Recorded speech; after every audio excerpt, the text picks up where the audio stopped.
I'm Chris Jakimick, and I live in Las Vegas, Nevada. Throughout my military career, I spent the bulk of my career out in Las Vegas. It was the first job I had as I was protecting some sensitive resources out there at Nellis. I would deploy to Kuwait early on in my military career with a larger weaponry system to support Operation Southern Watch.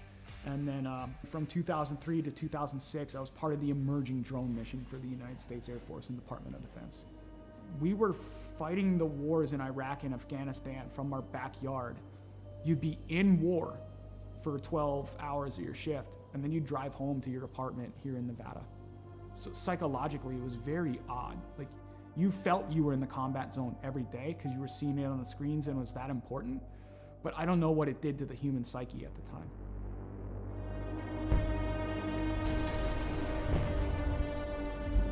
Some things would kind of happen in my personal life after that would change a lot. When Adam joined the Marine Corps, it was a natural fit. Anybody who joins the military, especially after 9/11 happened, you're looking for that purpose. I think that's why he made the choice. It's like, let me go be a Marine. He was in between Fallujah and Ramadi during the heaviest parts of the fighting of the Iraq conflict. I mean, you hear guys like Jocko and everything talk about like the triangle of death. My brother was dead set in the middle of the triangle of death with a Marine unit. I think it changed him. Like, you look at everything across history, you read any of the books out there, war changes anybody that's been involved with it. Trauma or mass events like that changes anybody, and it really changed my brother. And I get that call. I get the text, actually, from my stepmom. It's like, I need you to call me as soon as possible. Something's wrong with Adam. All right. Didn't think anything of it. And I'm about to pull off the highway to go celebrate and have some pizza with my classmates, and she's like, Adam's dead. Adam's dead. He had died by suicide that day, 25th of July, 2017. And it changed my world forever. I think that was the first time I saw or heard someone broken through the phone. There was a time where I was concerned that he wasn't going to make it.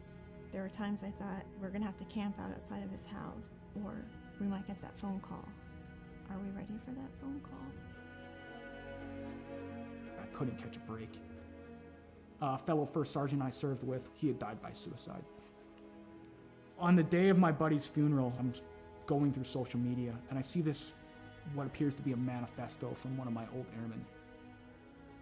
My first thought was like, today's not going to be a good day. And sadly, my hunch was right. He had killed his own family and taken his own life on the day of my buddy's funeral. It was just compounding trauma after trauma after trauma. I cracked. I fell hard with alcohol. That was rock bottom.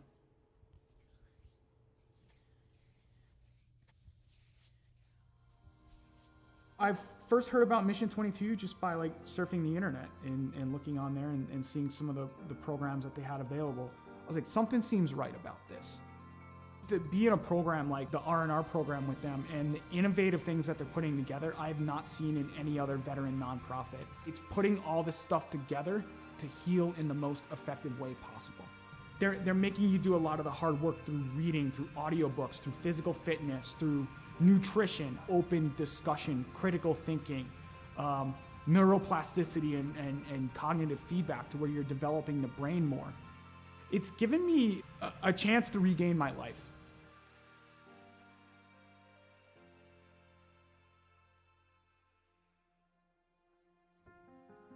Cycling's been a big part of my recovery. Is around the time I retired, a little over a year ago, I set forth, was like, let me set this goal to ride 2,020 miles in 2020 for another veteran nonprofit that supports Gold Star families and those lost either to accident or to suicide.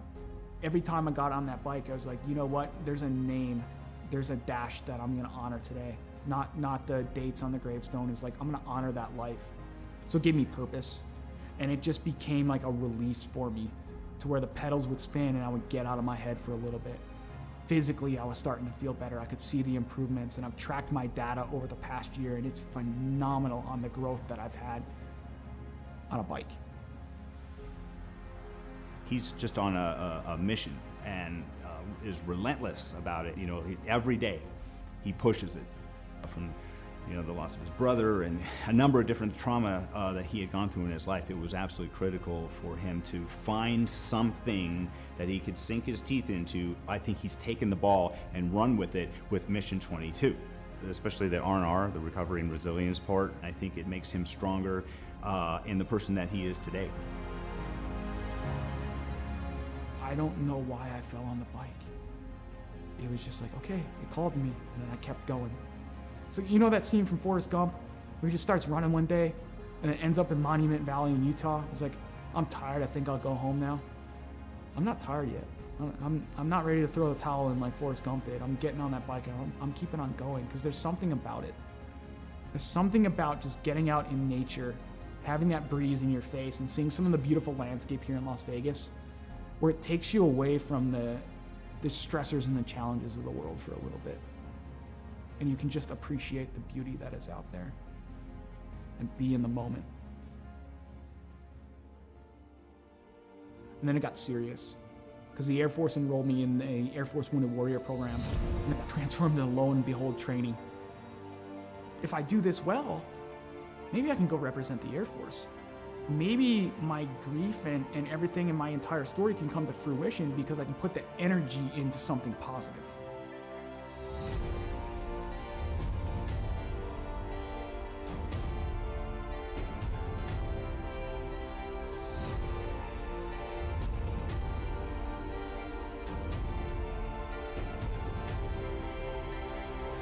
If I made the team, I'd just be overwhelmed with emotion. I suffered a lot of my trauma because of my military service.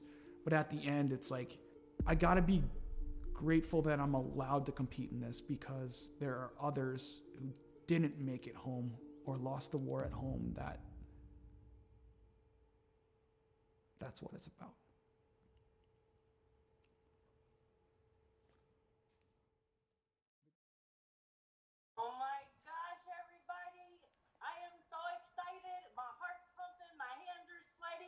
Please welcome our very own Director of the Air Force Wounded Warrior Program, Colonel Rich Obert. Over to you, sir. Welcome, warriors and athletes. Today we're going to announce the 2021 Air Force Team for Warrior Games. The selection was difficult as there were many hardworking and deserving individuals, and the work and dedication was apparent by all. I know the suspense is killing you, so I'll turn it back over to Marcia. Good luck to each of you. Back to you, Marcia. All right, thank you, sir. Starting us out from Air Education and Training Command, Major Daniel, Lieutenant Dan Cariña. Yes, yes, yes. Air Combat Command, out of Texas, Master Sergeant Nicole Nikki Favuza. From Valdosta, Georgia, Technical Sergeant retired Antonio Del Vecchio. From East Liberty, Ohio, Airman retired Pete Murphy. Technical Sergeant retired Margie Hinkle. And coming up next, former pole vaulter, that is very similar to Blaze Velarde, coming to you from Las Vegas, Nevada, Master Sergeant retired Chris Jacksomek. Warrior Games competitor back on the team, Staff Sergeant retired Joseph Alex Pate. Whew. What? He did All right. big things. Back in the day, he's gonna do big things. Coming to you from St. Henry. Wow. We look at Mission 22 and we see all the shirts, we see all the flags out there. I don't think enough of the people understand how big the programs actually are and how that is actually in there. And like, I'm a benefactor from the donations of these private donors that are there to allow me to live life, to improve life for not only myself, but for friends, for fellow veterans, for my children, for my girlfriend, for my family, is to be that, to say, you know what? We can keep going at the end of the day. We can Welcome back, ladies and gentlemen. It is Friday. That means it's time for Gears Unlimited Friday Night Lights. We are with the 358 Modifieds at Lima Land. It is week 6. Tonight we have an absolute packed house, counting 29 cars in the field. We will have some drivers head home tonight. Thank you all for tuning in. Got Your Six Racing Network. As always, we are racing for awareness of veterans issues. You'll see us play promos from various organizations doing great things for veterans. Appreciate it if you can donate. If not, let a veteran know that you appreciate their service to our country. And without further ado, we'll get the drivers off the track and get the night underway. As soon as I log it as a race controller. All drivers clear the track. All drivers clear the track, please.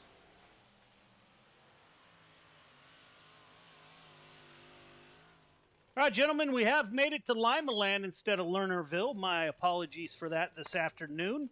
Go over some quick rules. No photo, no interview. If you finish on the podium, get an EOL next week.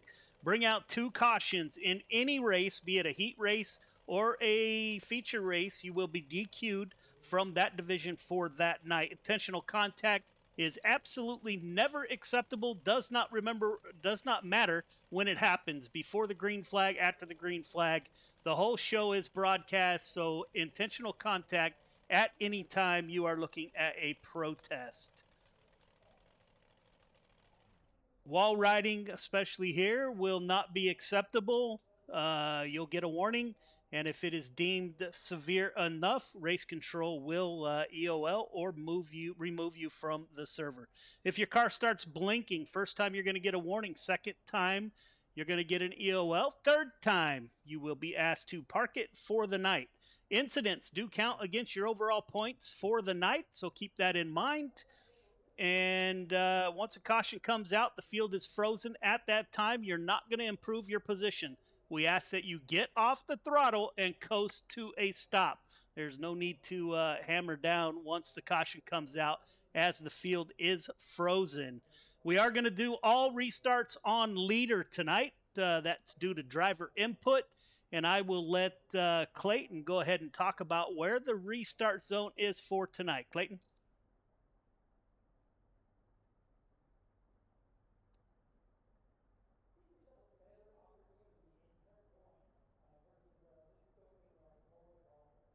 So anytime between.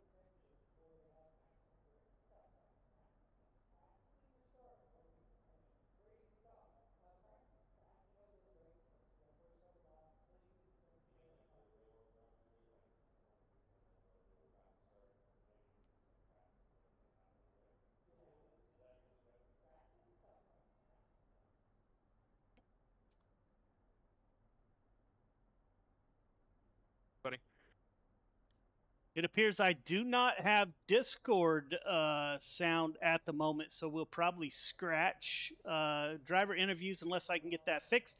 Any questions, comments, or concerns? Now would be the time.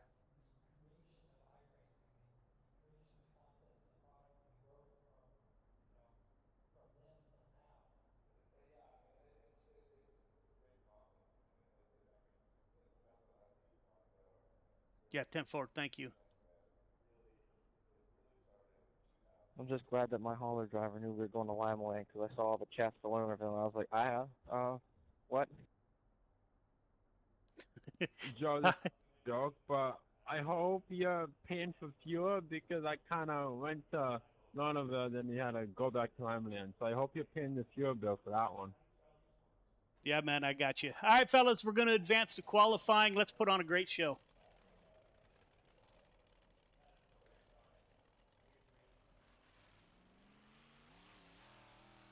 We have advanced to Tight Lines Apparel Quick Time Qualifying. Have a passion for the great outdoors and fishing? Tight Lines Apparel has all your fishing apparel needs for the whole family, from women's to men's and youth sizes. Family owned and operated, Tight Lines Apparel has a passion for the outdoors, and everything is custom made to order from tees to hoodies. Tight Lines Apparel is your one-stop shop for all your fishing apparel needs. Act now and use code SIMRACERSHIP for free shipping on your order. That's SIMRACERSHIP for free shipping. Be sure to give them a like and follow on Facebook and Instagram and get the whole family set up with Tight Lines Apparel. Keep it tight with Tight Lines Apparel. We do have cars out on the track. Let's bring up the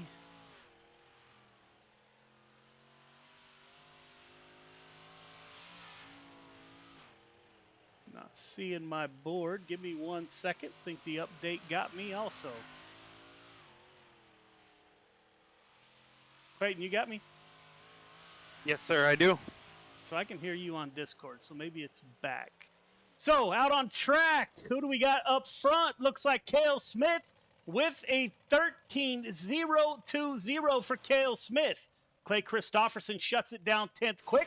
Samuel Bachman out on track in the 007 15th quick for Samuel Bachman. Matt Grimm parks it 4th quick for Matt Grimm.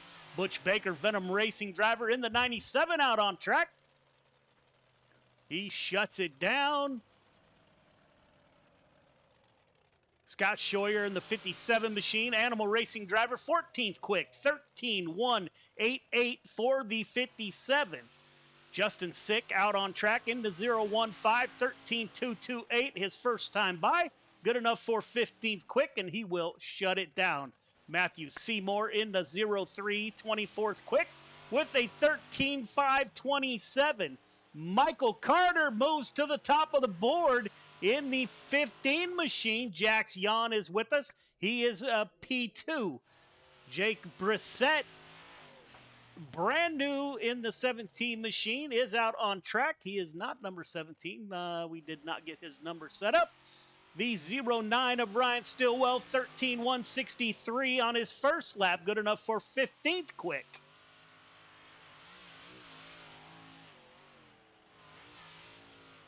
Seymour 26th quick. We are waiting for the 11 car. Driver out of Indiana. That's Jordan LaFawn. He will start the clock that time by. Coming off a turn 4, the 11 car at the line. Does LaFawn have anything for Michael Carter? 10th quick for Jordan LaFawn in that 11 machine. See if he can improve. Anthony Marvulio, 26 quick in the 238. Driver out of New Hampshire. Michael Carter with your Quick Time Award. Heat 1 to the grid. Heat 1 to the grid, please. Michael Carter, Jake Brissett on the front row. Matt Grimm, Jordan LaFawn in row 2. Randy Shreves and Ryan Stillwell in 3. Clay Christopherson, Randall Dixon in 4. James Ingram, Matthew Seymour round out your field of 10 drivers. All right, drivers, welcome to heat number 1. Leader, 1.5 car length behind the pace truck. Everybody else, once you get the 1 to go, tighten it up. Half car length between yourself, the car in front of you. All starts are on the leader tonight. You got 8 laps to get it done. Top 4 heading straight to the feature. Race hard, race clean. Put on a great show. Good luck. All right, Michael Carter on that front row. Clayton, 15 is going to be hard to beat with a newcomer to his outside. That's Jake Brissett. Yeah, Jake with Black Sheep Racing is very, very fast. We'll see what that, I believe he is the 17 car. We'll see what he can do. Also, guys, just real quick, every time we go green tonight, there will be one warning if you fire off before the cone. Second time, we'll throw a caution. We'll throw a caution the first 15 time. 15 car, that is Michael Carter. Second time, throw a caution. Congratulations, Michael Carter, with the Tight Lines Apparel Quick Time Award. Will take us to the green flag. Green flag is out. We are underway. Michael Carter dives to the bottom. It looks like the bottom is the place to be early. Carter, Matt Grimm, the Wyobe Racing driver in the 91 in P2. As the caution comes out, looks like Randy Shreves replays tonight. Brought to you by the Dirt Track Bank. See what happened to the 56 machine. Randy Shreves running side by side with the 09 of Stillwell. Shreves pulling up. The 9 car comes down into his right rear.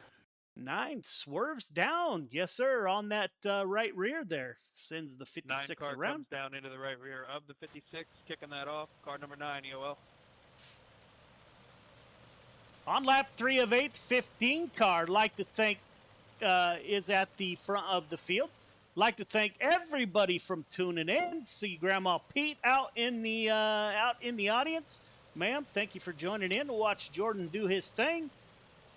Saw the Caden Berry fan club out there. Gail, thank you very much, ma'am. Hello to you and yours on the East Coast. Going to be a great show tonight. Thank you all very much for tuning in. It's a pleasure to see you every week.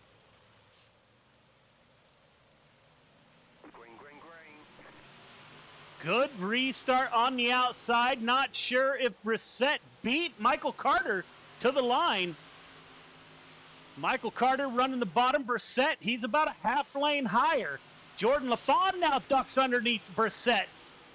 LaFawn running the bottom. He's getting pressure from the 91. That is Matt Grimm in the 4th and final transfer position. Will Grimm get by Brissett to put Brissett on the hot seat? Clay Christopherson, the first car on the outside looking in the 51 machine. Top 4 get a little bit of space on lap 4 of 8. Brissett still battling it out with Matt Grimm as the 11 car of Jordan LaFawn takes a peek underneath the 15 car of Michael Carter. Indiana driver in the 11, Virginia driver in the 15. Michael Carter is the returning champion in the 358 Modifieds in Gears Unlimited Friday Night Lights. As Jordan LaFawn follows the 15 car. Jake Brissett is the last car in a transfer position. The 51 of Clay Christopherson would like to have that transfer position. Clayton, it looks like the bottom is the place to be early as we got 1 to go. Michael Carter, 2 more corners to navigate for his heat win, coming off of turn 4. 15, Carter, LaFawn, Grimm, Brissett, the 4 transfer to the feature.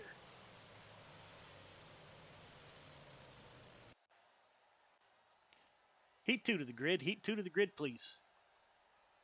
Jax Jan, Isaac Salas on the front row. Joseph Grandy, Chris Cox in row 2. Brandon Wright, Anthony Marfulio in 3. Justin Sick, Butch Baker in 4. Luke Hines and Chase Buddy, let's put on the show. Denow rounds out your field of 10 drivers. All right, leader. 1.5 car length behind the pace truck, please. Everybody else, once you get the 1 to go, tighten it up. Half car length between yourself, the car in front of you. All starts on green. You got 8 laps to get it done. Top 4 heading directly to the feature. Everyone else going to a Consi. Race hard, race clean, good luck. Boy, these heat races get over in a big hurry. All right. Yeah, Lima Land's a very, very bottom-dependent track. Second time if you jump it, you got kind of cut off there. Yeah, second. That bottom will wear out, and these cars will move to the outside. Jax Jan, the youngster out of Florida, I believe, in the 24 with a good start. Isaac Salas in the 5 car on the rear bumper of Jax Jan. Joseph Grandy in that orange 518 in the final transfer position. As the caution comes out, I did not see a caution. Yeah, Jax went a little early here on the start, trying to get these guys to get familiar with a race, with a restart zone. Jack's a little early, just a warning for him here.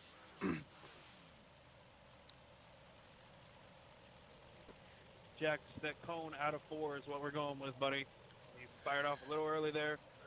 Make sure you're at that cone. That was a communication between race control and the drivers. 24 car getting a slight jump over the field. On lap 2 of 8.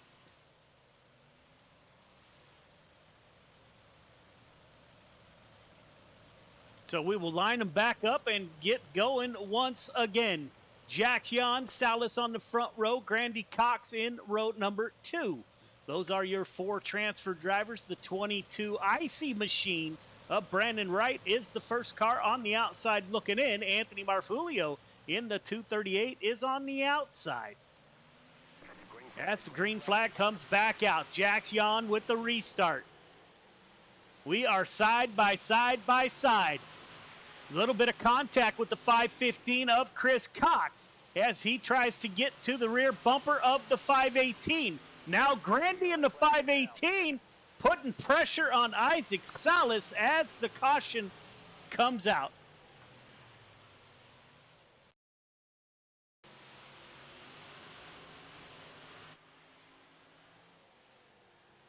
'17 car, yeah, one coming up, one going down. We'll see what race control has to say.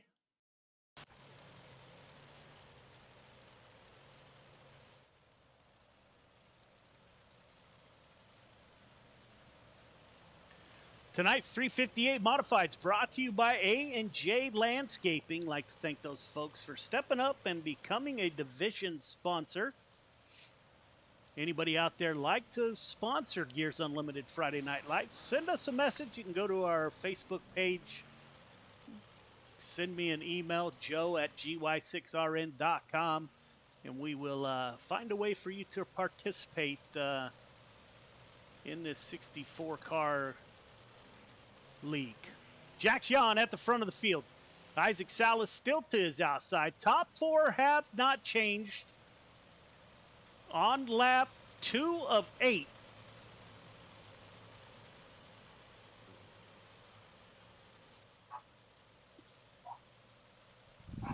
Green flag, green flag. Green flag is out. We are back underway.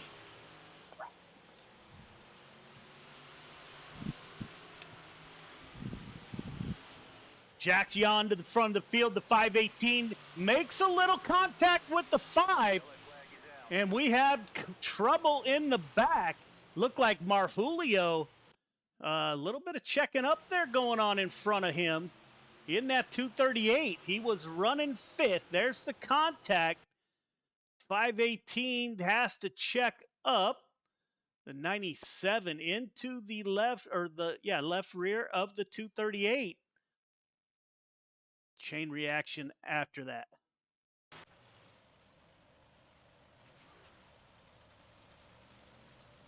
Lap 5 of 8. Taking us a while to get this heat race done.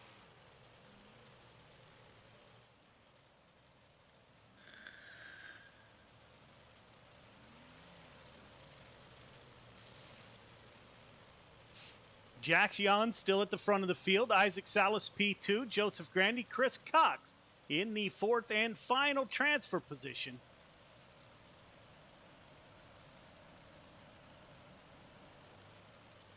It will be Jax Yon that takes us to the restart here. We're on board with the youngster in the 24.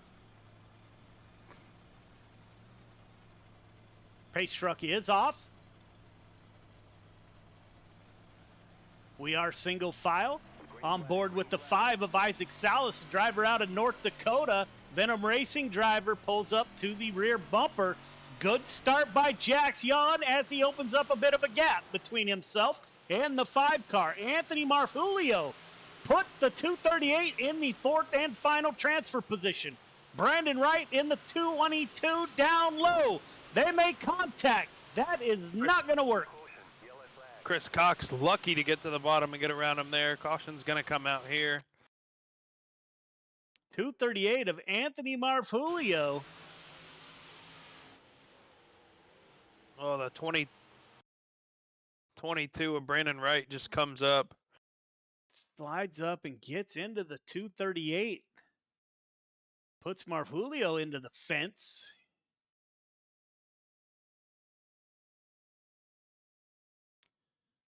'22 will go to the end of the line. So we are on lap 7 of 9 now. We will go green-white checkers here.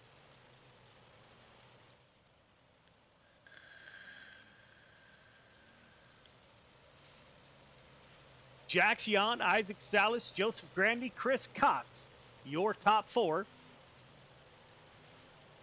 Chris Dino. It's Dino, is that correct, Clayton? Yes, sir. He is the first car on the outside looking in, has moved up 5 positions from his start in that 320 machine.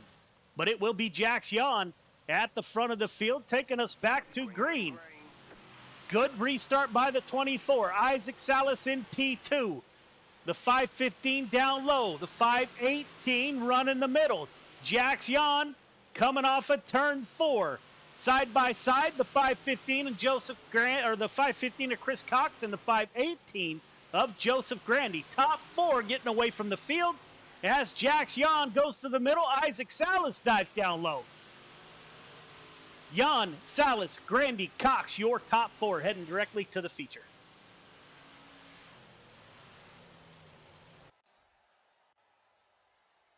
Heat 3 to the grid. Heat 3 to the grid, please. Cale Smith, Grant Wesley on the front row. Ingram, Barry in row 2. Sanders, Scheuer in 3. Roberts, Bachman in 4. Michael Vitale rounds out your field of 9 drivers. All right, leaders, stay 1.5 car length behind the pace truck, please. Everybody else, once you get the one to go, tighten it up. Half car length between yourself, the car in front of you. Start is on the leader. Got 8 laps to get it done. Top 4 heading directly to the feature. Race hard, race clean. Good luck. Cale Smith is a prior Navy member in that 115. Like to thank Cale for his service to our country. And the 213 of Michael Vitale is a prior Air Force member in the 213. Like to thank both of those gentlemen for their service. And the 10 car of Donald Ingram. He's a Navy driver. So I'd like to thank those folks and my co-host, Clayton Hack, for their service to our country. Donald Ingram in the 4th and final transfer position. Scott Scheuer, the driver out of Central Florida, trying to pull up to the outside of the 10 car as Reed Sanders in the 4 digs underneath the 10 car. Scheuer, go ahead. My bad, I apologize. We see the bottom starting to slick away, these modifieds, especially at 358. You know, you kind of have to keep them wound up a little bit, and with the bottom being gone now, these guys are going to move up to the top, and then it's weird how Limaland works. It will slick, and the drivers will move all the way to the wall, and then next thing you know, everybody's back down to the bottom. So we're going to see the best of both worlds right now. Everybody's running the middle, and it's crazy how fast that changed, because just on that last heat race, everybody was fighting to get all the way down to the bottom, and we're already moved up about a lane. Scott Scheuer in the 57 is in the 4th and final transfer position. Donald Ingram in the 10 wants that position. As the caution comes back out, Michael Vitale may have been involved. Let's take a quick look. Reed Sanders in the 4 car comes up. Vitale with the slide job. Yeah.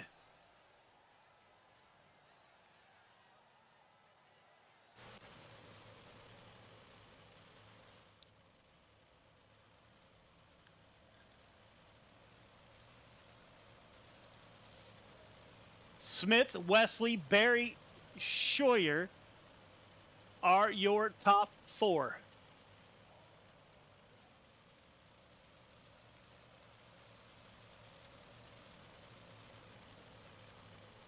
Cale Smith out of South Dakota, I believe. Grant Wesley from Evansville, Indiana. Caden Barry from New Hampshire. Scott Scheuer is from Central Florida. Donald Ingram is from Georgia. So we have a mix of drivers in the field. That is the great thing about iRacing, is the people that it brings together from all over the world, really. Getting ready to go green on lap 5 of 8. Cale Smith starting off on the high side now. These cars will start moving up to the high side. As Cale Smith running right above the slick. Grant Wesley P2. Caden Barry in a comfortable transfer position. The 57 of Scott Scheuer under attack from the 10 car. That is the 10 car right behind the 57 of Scott Scheuer. 1 lap to go. Cale Smith coming off at turn 4. Smith, Wesley, Barry, Scheuer are the 4 transfer drivers out of heat number 3. C-main to the grid. C-main to the grid, please.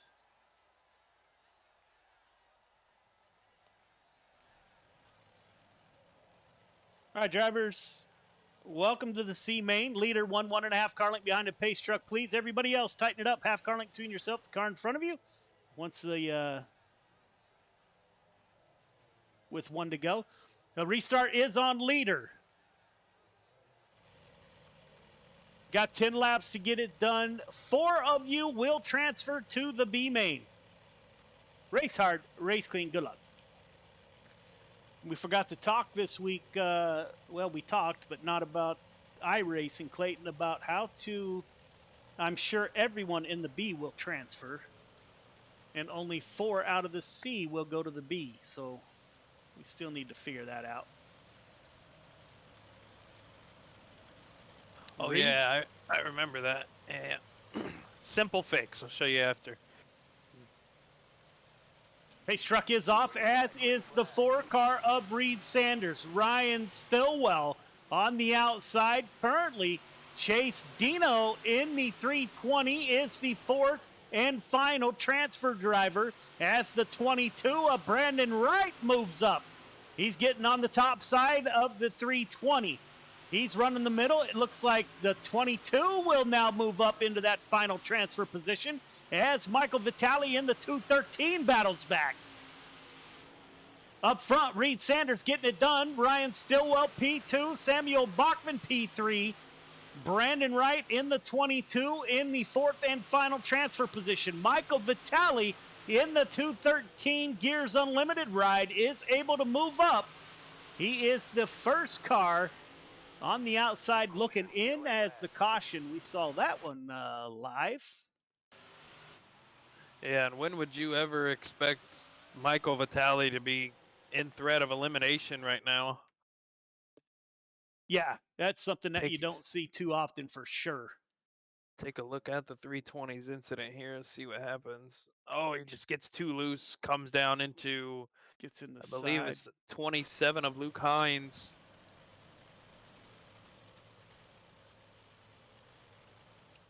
Lap 4 of 10. Reed Sanders continues to lead. He's got Ryan Stillwell right behind him.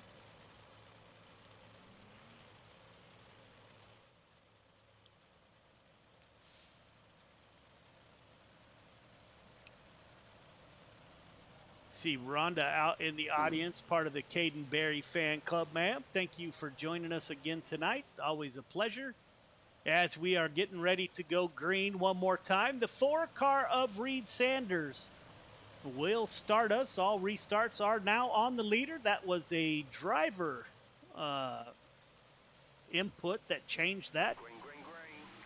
So we're giving it a try this week. We'll see how it goes. Reed Sanders, gets a little bit loose. The 40 car up into that outside wall. Reed Sanders able to hold on to it. All the drivers behind him able to check up. Michael Vitale has moved into the 4th and final transfer position. Brandon Wright in the 22 is the first car on the outside looking in. Looks like the quick place to be is the middle. That's where Reed Sanders, Stillwell, Bachman, and Vitale are running. And Michael's going to move Samuel Bachman back to the bubble now. Vitale clears him for 3rd. Oh, Samuel Bachman touches him, and we've got a pile up out of 3, or out of 4. Close racing. Samuel Bachman and the 213 of Vitale. The 007 comes into the picture right there, just gets into the rear of the 213 and makes contact and brings out the caution. We do have quite a few cars heading home tonight. There are 9 cars in this field. Only 4 are moving on, so 5 will load it up and head home after this race. Randy Shreves now on the bubble in the 56 machine.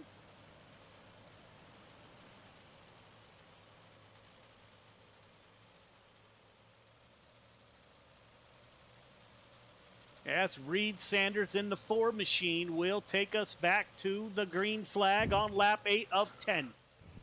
Top 4 move on. Everyone else heads home. Sanders, Stillwell, Vitale, Brandon Wright. The 56 of Randy Shreves has to find a way around. as the caution comes out super quick. Take a look. Looks like Bachman may have been involved once again. That will be 2 cautions for him. He is done for the night.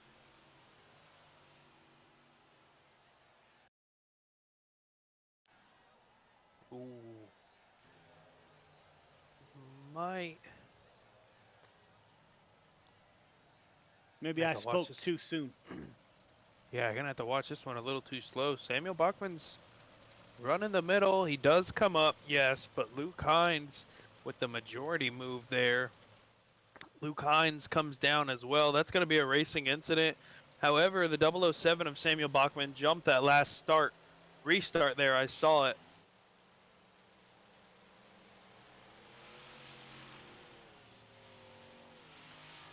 But yeah, Samuel Bachman still going to hold the black flag for jumping that last restart. Looks like he's still on pit road. I think that 007's done for the night.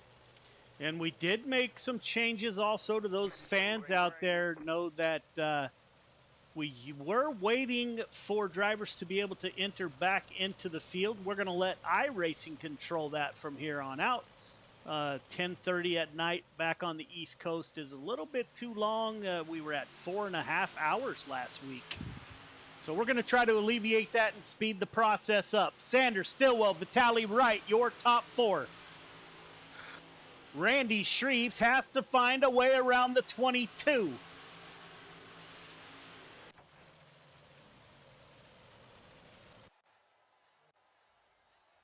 Sorry about that. B main to the grid. B main to the grid, please.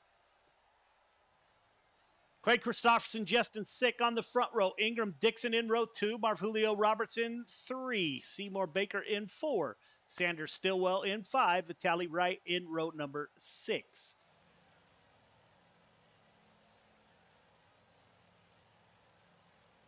All 12 will head to the feature. All right, leader 1.5 car length behind the pace truck. Please, everybody else, once you get the 1 to go, tighten it up. Half car length between yourself, the car in front of you. The start is on leader. You got 10 laps to get it done. Everybody heading to the feature, so just racing for starting position. Race hard, race clean. 10 laps to get it done. Good luck. I like Justin Sick on the outside of the front row. That's 015 car, driver out of New York. I'm going with Justin Sick in the B main. Yeah, I was going to pick him too. As long as he can time this start, he could get around Clay Christopherson if he can pin Clay to the bottom and hold him down there. See him move high quick. Momentum's going to be on his side out of 2. Justin Sick can't quite pull even. 51 car digging down low. The high side prevails. Justin Sick to the lead. Clay Christopherson P2. Donald Ingram in P3. Anthony Marvulio in the 238 digging on the bottom side. He's in P4. Randall Dixon in the 111 is P4. Billy Roberts in the 99. The Gears Unlimited owner-operator Billy Roberts in P6 in the 99 machine. Butch Baker in the 97.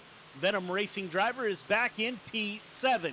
Ryan Stillwell moves up to, hard into the wall. Butch Baker. Let's take a look. Butch Baker hard into the outside wall. Yeah, that's off the 99's right rear too. Just 97's on his outside. Maybe thinks he's clear and just throws the right rear out. Takes the 97 for a ride. 99's going to go to the back. Unfortunate. Everyone is headed to the feature tonight, however. Justin Sick at the front of the field with Clay Christopherson right behind him. Donald Ingram, Randall Dixon, Anthony Marvulio, Stillwell, Seymour, Wright, Sanders.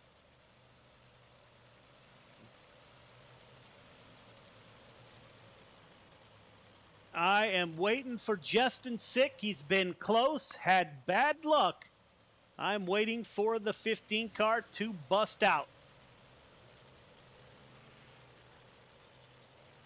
Will tonight be the night for Justin Sick to get his first win in Gears Unlimited Friday Night Lights?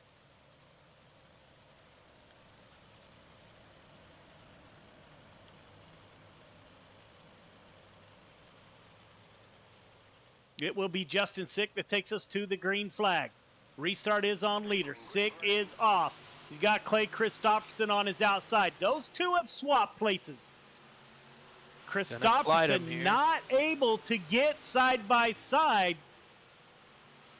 Can't quite make it happen. We got a battle in the back. We're going to go 3 wide. Donald Ingram, the 9 car of Ryan Stillwell. Close racing does not necessarily work well here at Lima Land. And these guys are getting about as close as you can get. The 9 checks up, little tap from the 10 there. Then gets into the back of the 10. It's a little bit loose, collects the 22, the 213 of Vitali coming into the picture. Looks like Michael able to get away with minimal damage. So lap 6 of 10 of the B main, everyone moving on.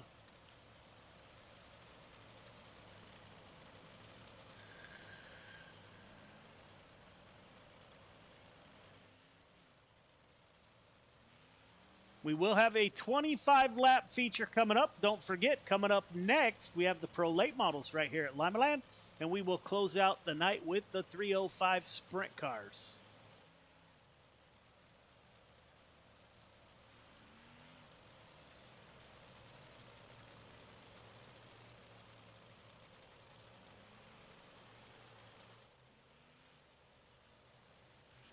Justin Sick will restart the field. Leader, little tighter to the pace truck, please.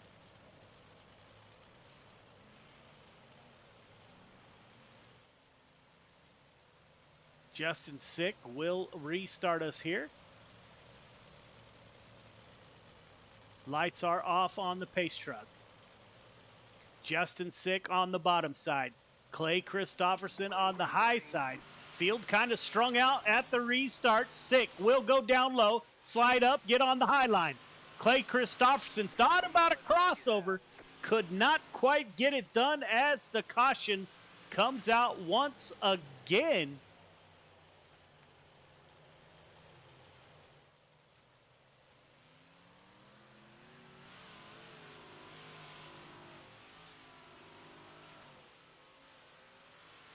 Justin Sick still at the front of the field.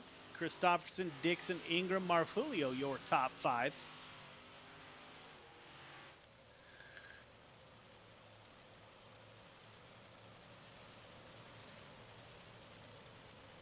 We will go a single file restart this time, again on lap 6 of 10.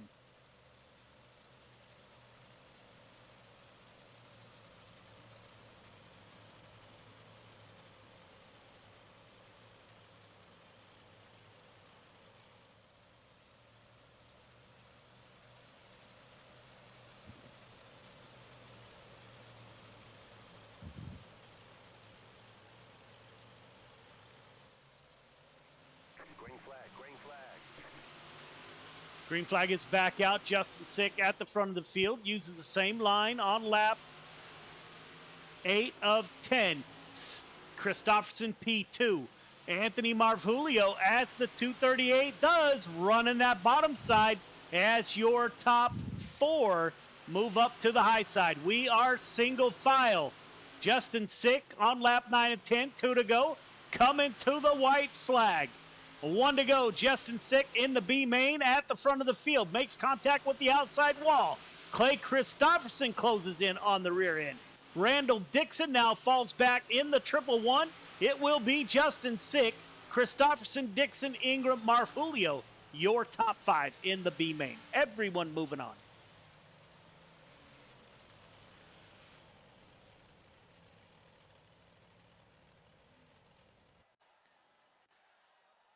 Three minutes of warm-up. Ladies and gentlemen, we will be right back.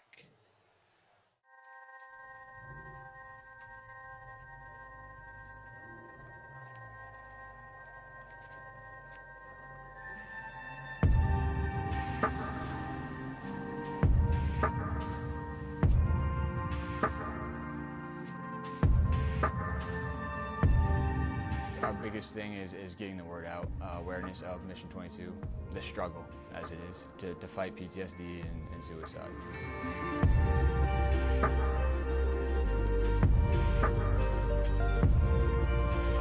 Corey Decker. I'm the state representative for Mission 22. This year's been great. We got a bunch of great guys that have gotten together and decided to create this rally. The word's getting out, and it's turned into quite an event where we can actually help a lot of veterans.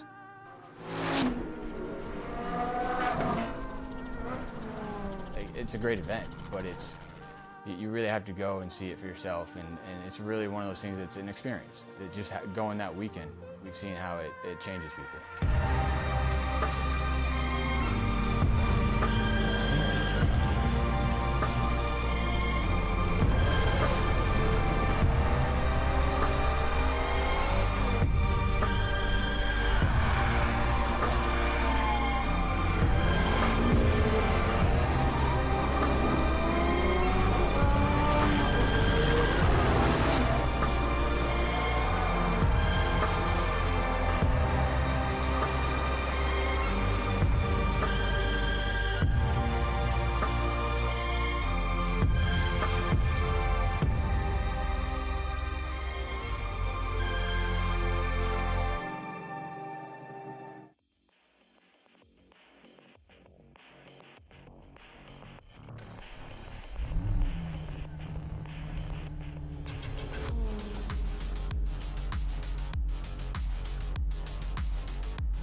Welcome back. We're getting ready for your 25-lap feature. It will be a full feature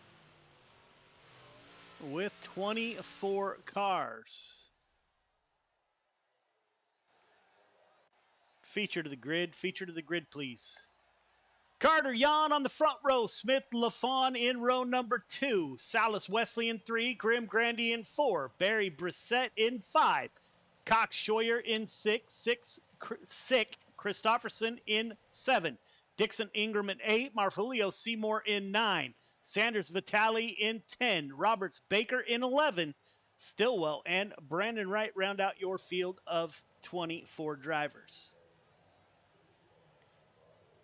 All right, fellas, welcome to the feature. Leader, 1.5 car length behind the pace truck, please. Everybody else, once you get the one to go, tighten it up. Half car length between yourself, the car in front of you. Start is on leader. You got 25 laps to get it done. Race hard, race clean, be patient. Good luck. Jax Yan on the outside of Michael Carter on the front row. I am going with the 11, Clayton Clayton is not in the booth with us currently. Michael Carter in the 15 will start on the front row on pole. I'm going with the 11 car. That's Jordan LaFawn, the driver out of Indiana, for the win tonight. We'll see how that plays out.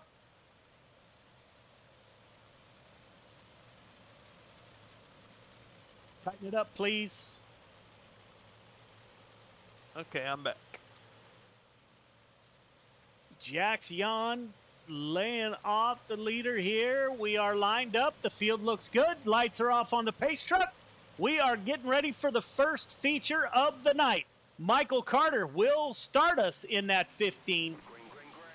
Green flag is out. We are underway. Carter on the bottom side. He will slide up in front of the 24. Crossover coming. Jax Yan cannot make it happen. Will throw a slide job. Crossover coming from Carter. The battle is up front. Michael Carter and Jax Yan. Contact made. Jordan LaFawn, my pick to win, is around. Close, hard racing up front.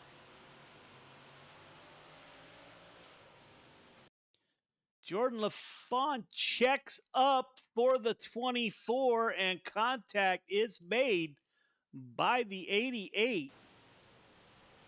Yeah, really. Just one of those nowhere to go situations. Michael Carter at the front of the field.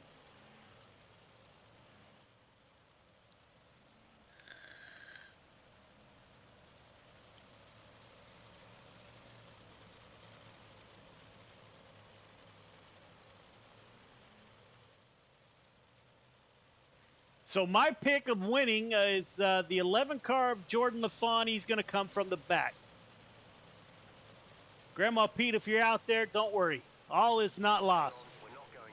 As we extend the caution, Jordan LaFont will start in the back of the field here. Has some laps to get through the field.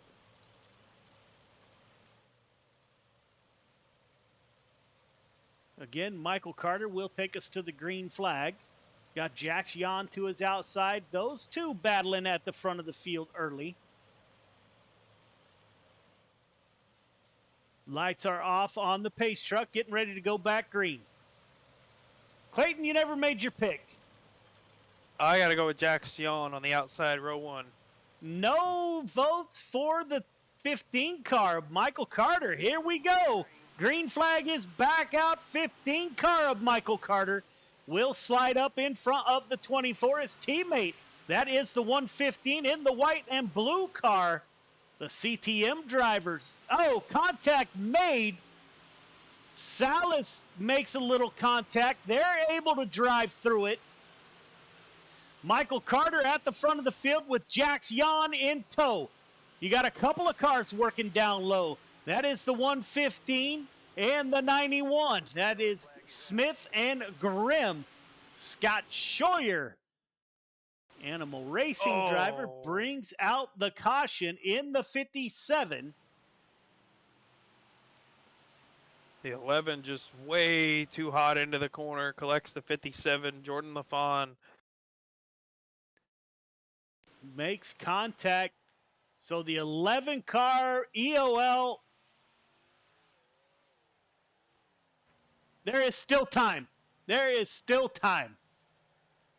Jax Jan and Michael Carter at the front of the field on lap. Let me get there. On lap 6 or 5 of 25. So we have a long way to go.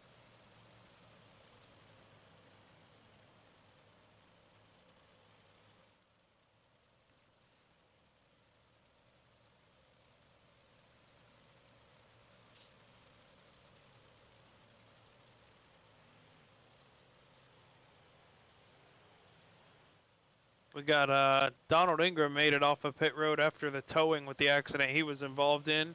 Joe, just a quick question for you. Are we back to waiver rounds? If so, I'll give him one next caution. Yeah, no waiver rounds. We're going to let Okey-dokey. iRacing do their thing. Yes, sir. Michael Carter on the inside of Jax Jan. Yikes, that's close. Jax Jan with a good run off the top of turn 2. Pulls up to the rear bumper. Yikes. That slide job didn't work. However, Jan able to hold on to it as Carter slides. Crossover coming from Jax Jan. Top 2 battling it out side by side. Jax Jan with the slide job once again. Crossover coming from Michael Carter. They could do this all night long. Carter doesn't get in front of the 24 this time. He will this time as Caden Berry and Jax Jan try to cross over. Battle up front. Caden Berry gets close. The 115 of Cale Smith now in the fight. Jake Brissett in the black and gold machine. He's in P5. Chris Cox P6. You got a group down low. That is the 88. Oh my goodness. Isaac Salas, some somersaults for the Venom Racing driver. 5 car behind the 515. Happens right here. Somebody gets into the wall. That is the 56 of Brissett. Brissett helicopters down, as does Isaac Salas.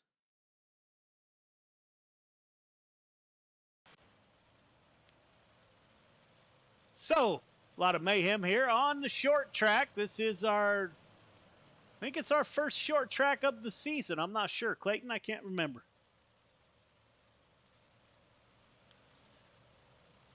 Trying to determine this incident here. Jax, Young, Carter, Barry, Smith, Cox. Man, I have got to take a look at who gets into the wall here.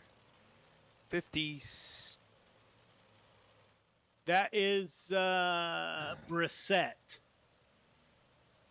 I did not have time to assign him a number.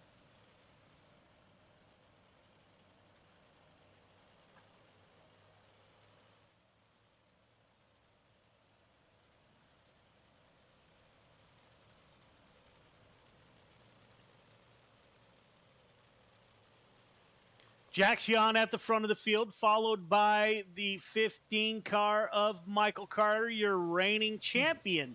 Gears Unlimited Friday Night Lights 358s on lap 10 of 25. Caden Berry in the 12 car is up to P3. The 115 of Cale Smith, P4. We will go single file. Jax Jan gets the chance at the front of the field. Here we go. 24 car of Jax Jan is off. Good restart by Jax Jan. Will Michael Carter lay off of Jan a little bit, get some laps before he dives back in? Anthony Marfulio back there with Justin Sick and the 518 of Joseph Grandy. The 51 of Clay Christopherson is on the bottom side. The 03, that is Matthew Seymour running the middle. We got 3 lanes of racing. 213 makes contact with the 03 and gets back into the rear bumper of the 03. So we missed it. Michael Carter, it appears. Let's see, did Carter make the pass for the lead? Those two battling it out.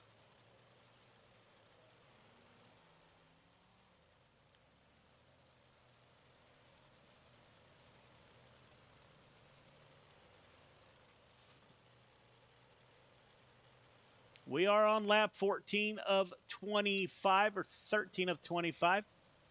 We've made it halfway.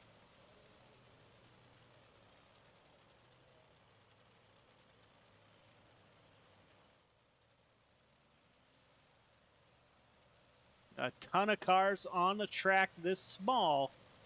They actually fill up 3/4 of the track when they're nose to tail.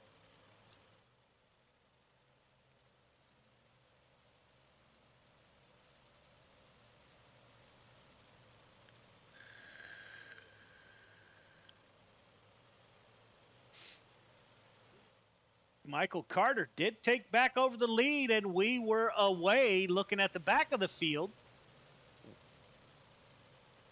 Somebody coming out of the pits there as the pace truck exits. Michael Carter will take us back to green. Holden, go. The 15 is off. Jax Jan in P2. Caden Berry in P3. Cale Smith is the first car on the outside looking at a podium finish. Jax Jan not able to make the pass yet, may be biding his time as he cuts down at the exit of turn 2 a little bit. On lap 15 of 25. Is Jax Jan sizing up the 15 for a late race pass? Both cars on the high side. Caden Berry in the third and final podium position in the 12 car, the youngster out of New Hampshire. As Jax Jan pulls to the rear bumper, slide job coming. Michael Carter with the crossover. Jax Jan actually let off the throttle at the perfect time. Michael Carter was not able to complete the crossover. Brandon Wright in the 111 involved in an incident. Let's take a look. Billy Roberts and Jordan LaFawn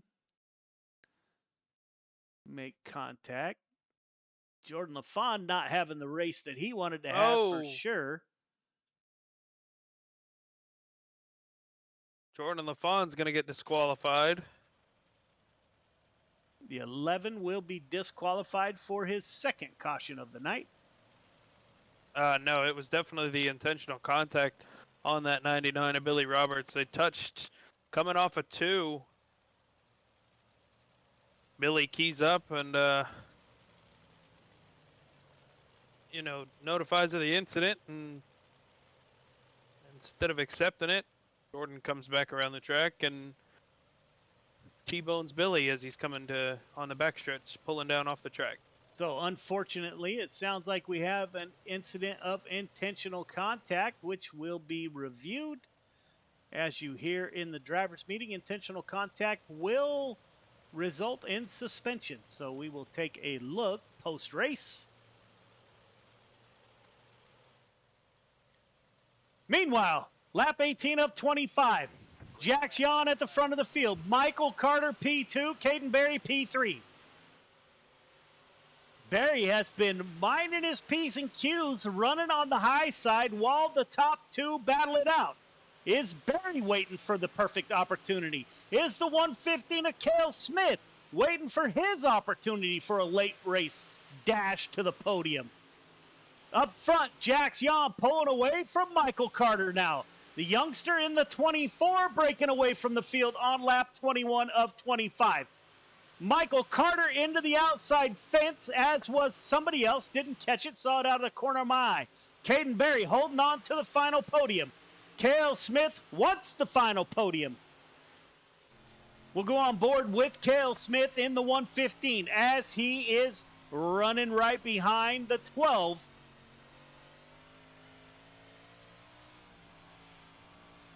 Go on board with the 12 of Caden Berry. We'll take a look at that right rear so you can see how close they are getting to that outside wall. Caden Berry right up on the cushion. The quick way around currently. Jax Yawn starting to pull away from Michael Carter. Caden Berry, lap 24 of 25. Last lap, Jax Yawn in the 24. Leads the field out of turn 2. Michael Carter, P2. Yawn dives for the bottom. Carter keeps the 15 up high. Jax Yawn for the win. Caden Berry holds on to the final podium position. Top 3 start-finish line. There will be no interviews as the pro late models, we need to get there. So we'll get your podium shots real quick. Top 3 start-finish line. Jax Yawn brings home the win. Good battle up front. All right, fellas, I can make that work. Congratulations, Jax, on the win. Congratulations, Michael Carter, on the Quick Time Award. We'll see you in the Pro Late Models. Ladies and gentlemen, as you heard, we are going to step away briefly and get to the Pro Late Model race. So we will be right back.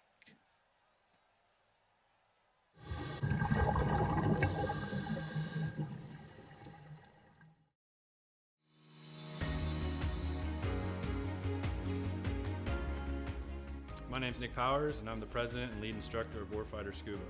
I'm a veteran of the United States Marine Corps from the years 2003 to 2007, with one combat deployment to Haditha, Iraq in 2006. Throughout my time overseas, I experienced a lot of situations that you wouldn't necessarily find yourself in the United States. IEDs, getting shot at, rocket attacks, mortar attacks, you name it, it happened. When I got out of the Marine Corps in 2007, I tried to adjust back to civilian life, and the whole time you're in, you just can't wait to get out. And when you get out, you start to realize, did you make the right decision? 9 times out of 10, most of the guys that get out, they immediately plummet into a depression cycle because you don't have that structure anymore that the military provides you. And this hit me super hard.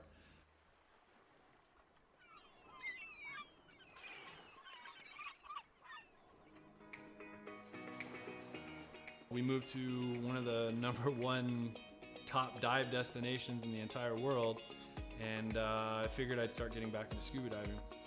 And after our first couple dives, I realized how peaceful it was underwater and how none of my problems followed me. You're just there in the present moment. I had the idea for Warfighter Scuba, and I kind of hinted at it, and they said, "You go for it." And that's basically how Warfighter Scuba was born.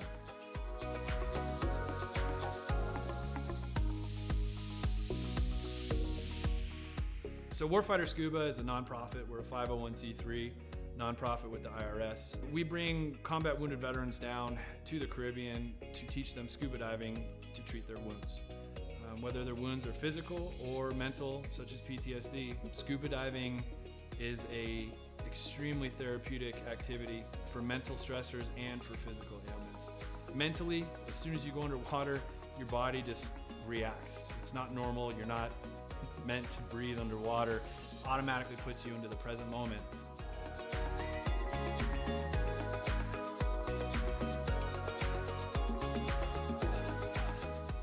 You have nothing but peace and calm. This ability to separate yourself from reality really allows veterans to find out what their trigger mechanism might be for their particular mental stressors.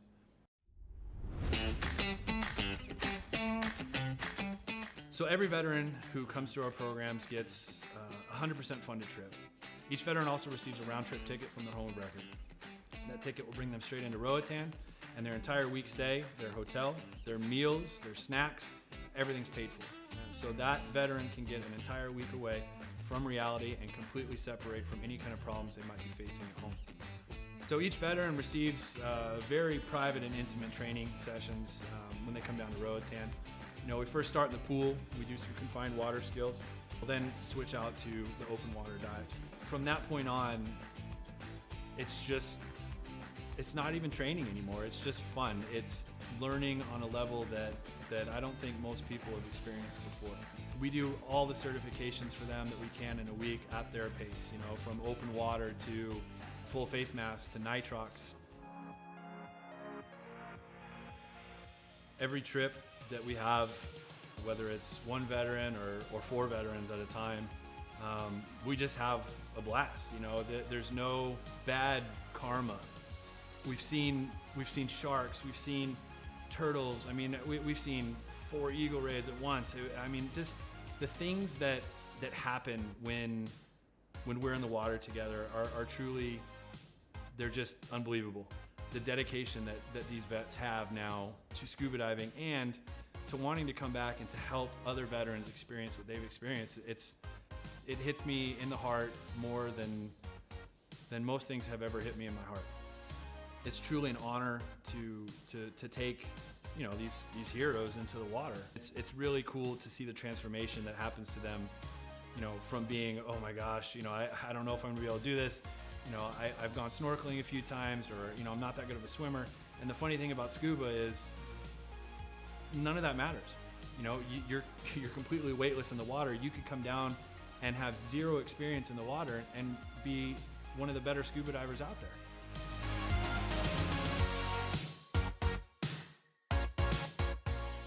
So as with all nonprofits, we rely solely on generous donors such as yourselves. None of these programs could exist without people who are willing to give some of their hard-earned money up to save veterans who might be struggling with everyday life and have that unfortunate thought of suicide. 100% of every dollar that's donated goes directly to the veterans. I personally, myself, I do not take any kind of money.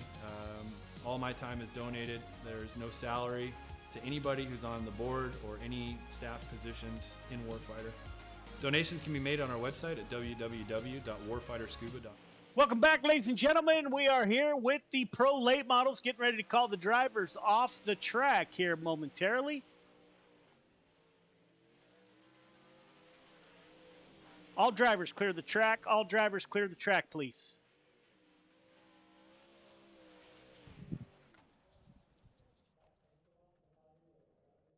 All right, fellas, we are running a little bit behind. We'll go over some quick notes here. No podium, no photo, EOL next week.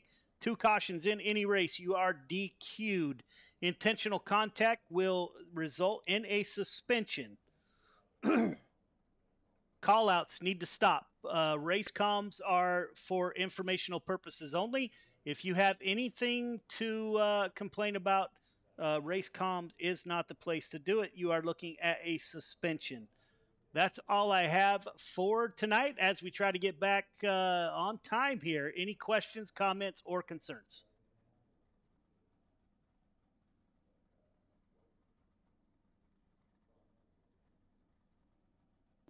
All right, fellas, none heard. We're going to advance to qualifying. I wish you the best of luck.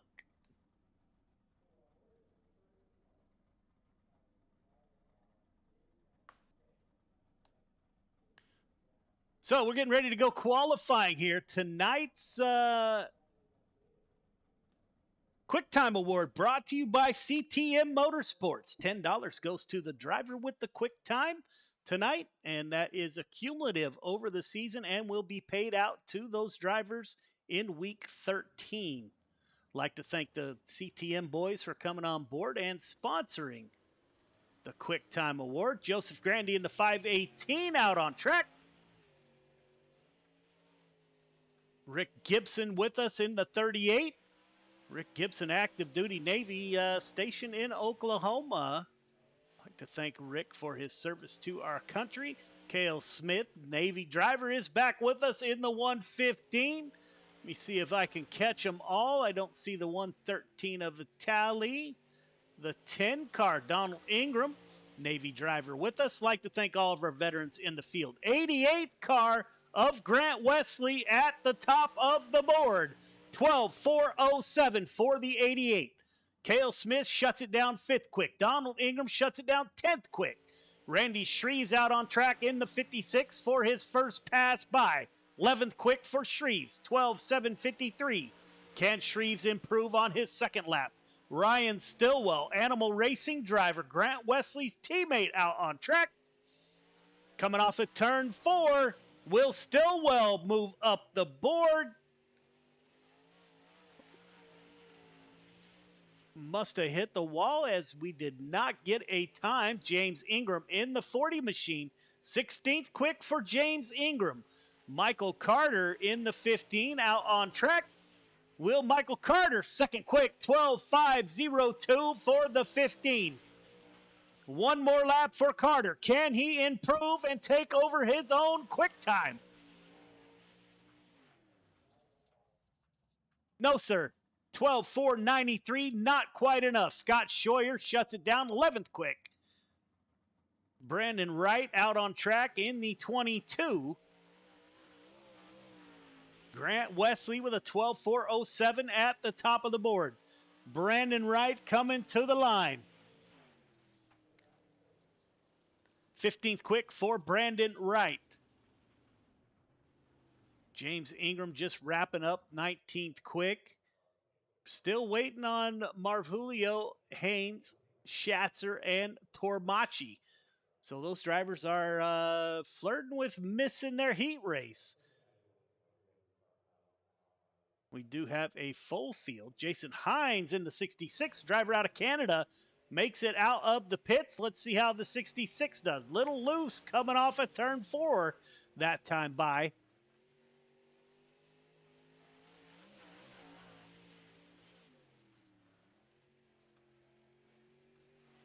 Still have not seen Marvulio, Schatzer, or Tormachi. 19th quick for Hines.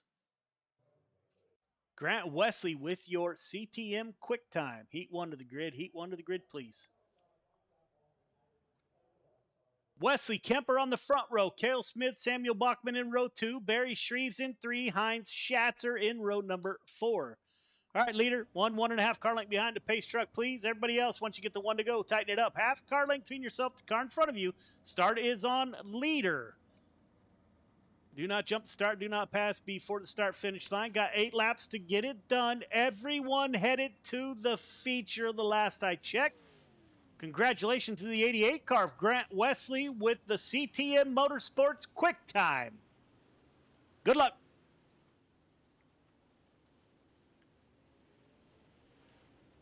So Grant Wesley on that front row in the 88, tough customer to beat.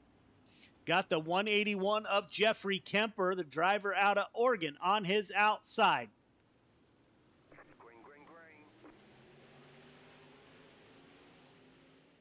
Grant Wesley opens up a sizable lead.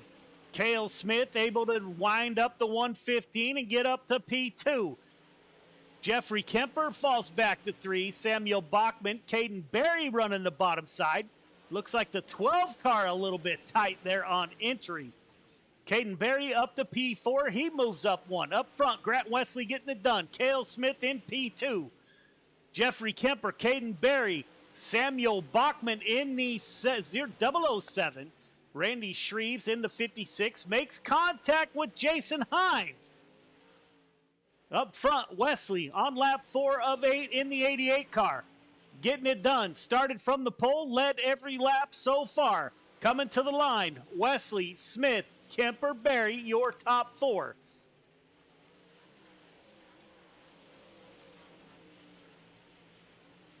Samuel Bachman in the 007, currently running in P5. Jason Hines now with Randy Shreves to his rear bumper.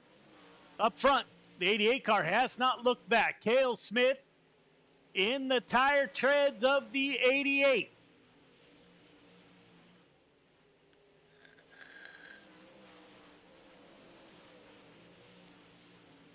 Two laps to go. Grant Wesley getting it done. Caden Berry getting a little bit antsy. Takes a peek underneath the 181 of Jeffrey Kemper. Berry with a good run off the top. 1 lap to go. Up front, Grant Wesley leading Cale Smith.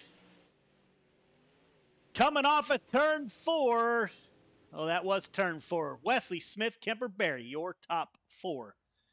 Heat 2 to the grid. Heat 2 to the grid, please. Michael Carter, Chris Cox on the front row. Gibson, Scheuer in row 2. Hines Ingram in 3. Ingram and Marfulio in row number 4.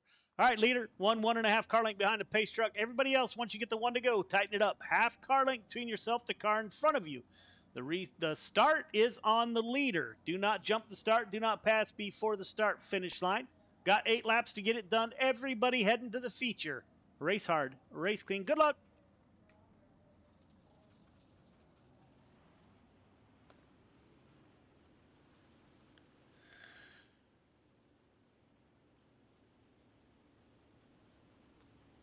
Michael Carter with Chris Cox to his outside. Those two have battled it out for quite some time. Rick Gibson in the 38 on the inside of row number 2. Green flag is out. Good start by Carter. Chris Cox will try to dive underneath the 15 as we have a wreck in the back between Hines and Ingram.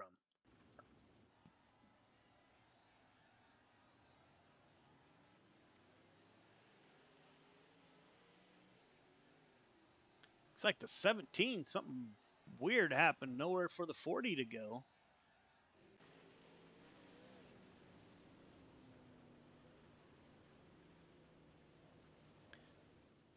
So yeah, Michael Carter, go ahead.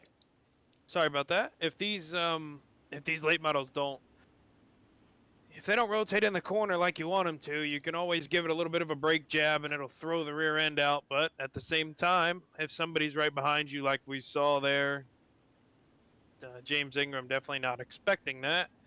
That is the outcome. Michael Carter will restart us. He's on the inside of row number 1 with Chris Cox to his outside.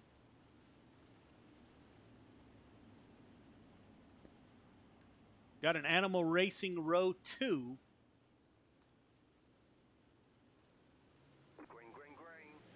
Green flag is back out. Good restart by the 15. Chris Cox takes a peek underneath the 15. Cox is going to try to get down to the bottom and get the 15 off his line. Carter able to hold on. Chris Cox P2. Scott Scheuer in P3 in the 57. Rick Gibson in the 38, digging underneath the 238 of Anthony Marfulio.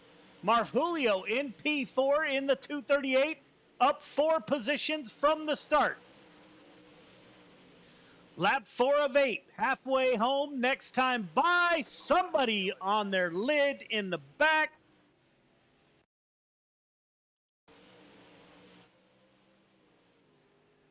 Got Rick Gibson. Let's see what happened here. Running behind Marjulio into the outside wall. 38 checks up. Nowhere for the 10 to go. They make contact.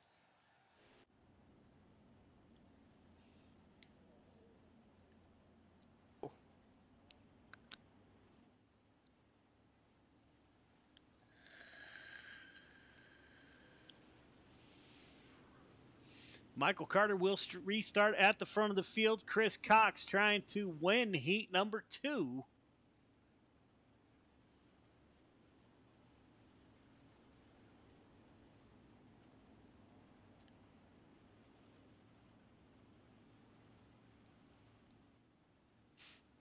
Chris Cox, Scheuer, Marjulio.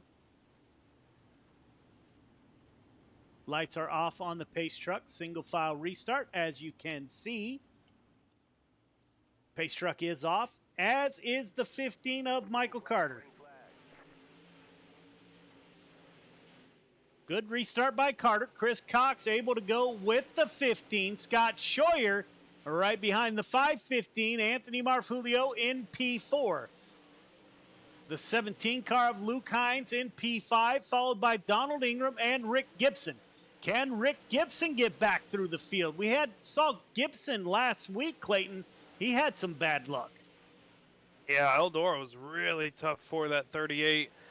We see him, and then he comes to Tuesday night to run the Outlaw League and runs incredibly well all night long in the super late models. So definitely did not have a good night there at Eldora, but Rick looks a little bit smoother, a little bit more consistent here.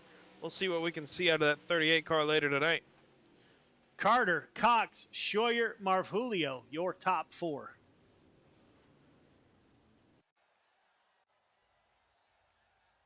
Heat 3 to the grid. Heat 3 to the grid, please. Grandy Stillwell on the front row. Sick Piper in row 2. Right Dino in row number 3. Seymour and Tormachi in row number 4. Leader, 1.5 car length behind a pace truck, please. Everybody else, once you get the 1 to go, tighten it up. Half car length between yourself, the car in front of you. Start is on leader. Do not jump the start. Do not pass before the start finish line. Got 8 laps to get it done. Everybody heading to the feature. Race hard, race clean. Good luck.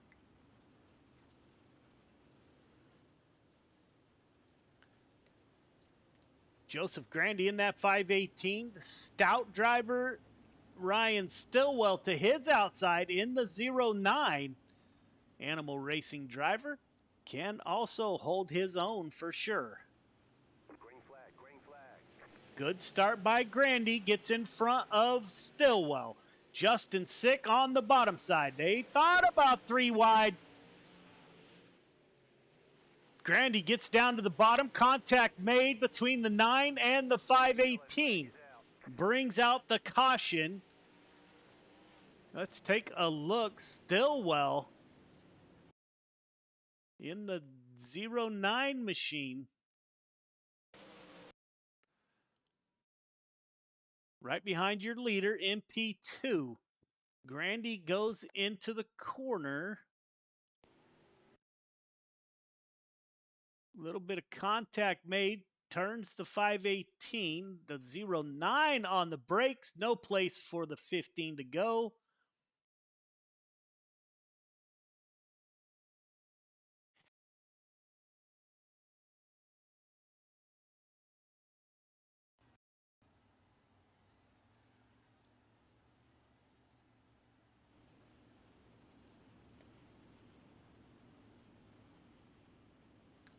Joseph Grandy at the front of the field on lap 3 of 8.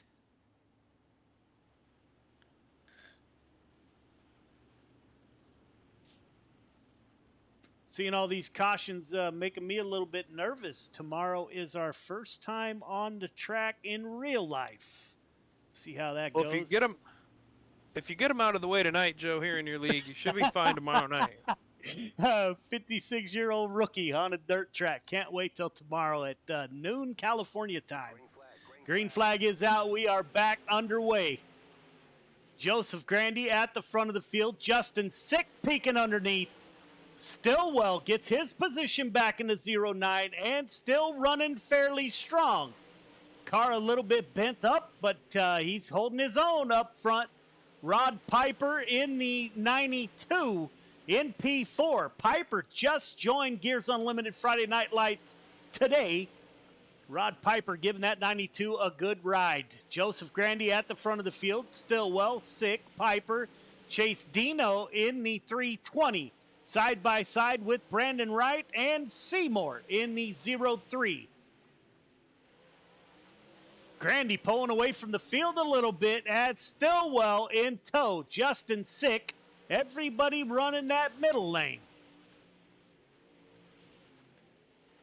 Rob Piper now falling off the pace a little bit as we're going to go 3 wide, 22, the 03 and the 32. Last lap, Grandy with the lead. Justin Sick takes a peek underneath Ryan Stillwell.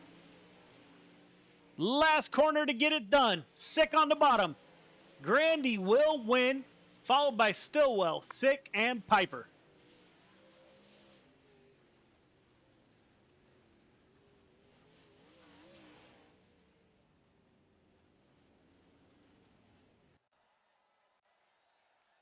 Three minutes of warm-up. Ladies and gentlemen, we'll be right back with your feature.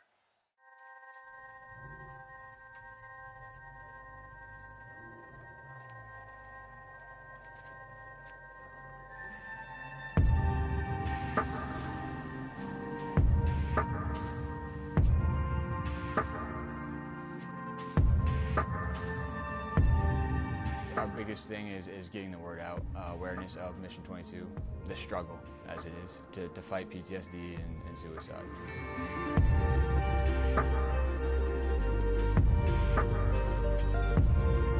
My name's Corey Decker. I'm the state representative for Mission 22. The issue has been great. We got a bunch of great guys that have gotten together and decided to create this rally. The word's getting out, and it's turned into quite an event where we can actually help a lot of veterans.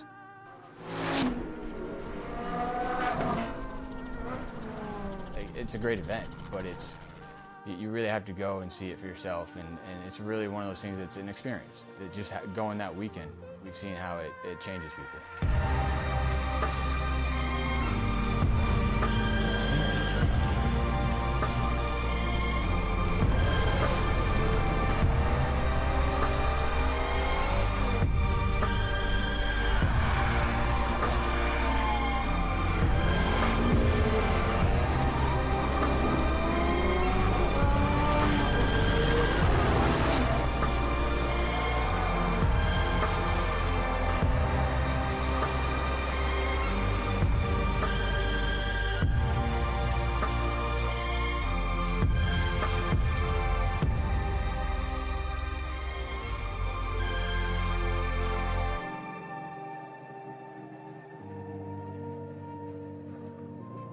When people hear a Till Valhalla project, the first thing they might think of is our shirts. But what most people don't know is that our plaques came first and the t-shirts came second. What some people might not know is that the same shirts that we make day in and day out allowed us to do unbelievable things for unbelievable people. Whether it's donating our proceeds to reduce veteran suicide or gifting handcrafted memorial plaques to the families of fallen heroes, these t-shirts simply stand for honor and freedom. Two words that wouldn't exist without our heroes. This makes Till Valhalla Project a place where fallen heroes truly live on forever.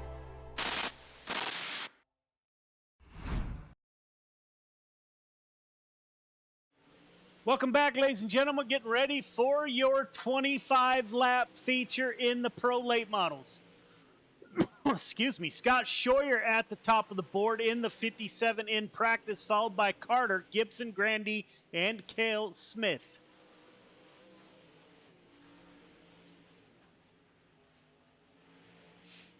Getting ready to grid the feature here. Feature to the grid.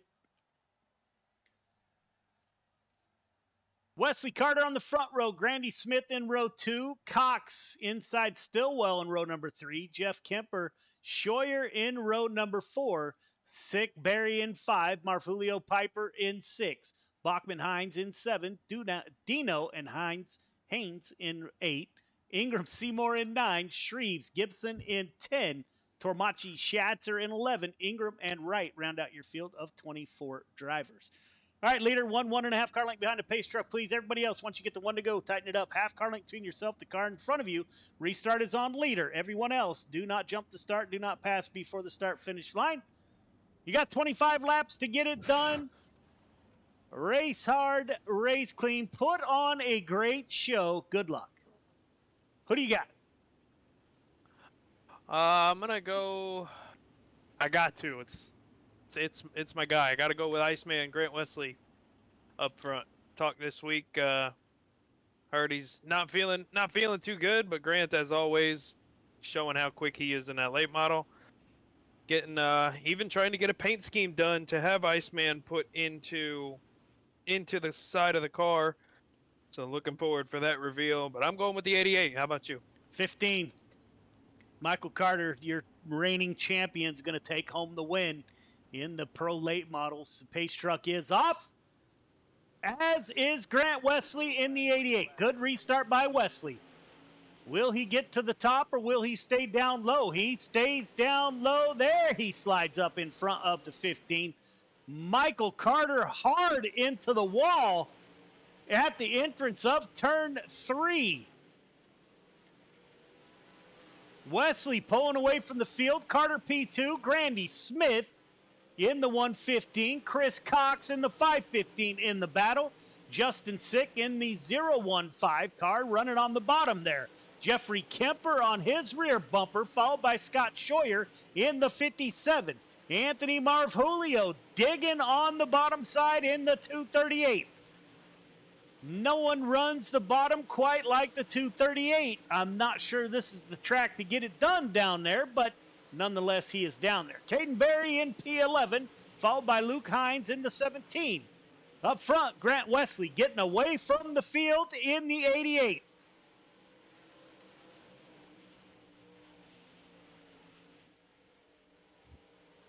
Pulling away from Michael Carter, Cale Smith. So CTM drivers running 2-3. Chris Cox in the 515, currently running P5.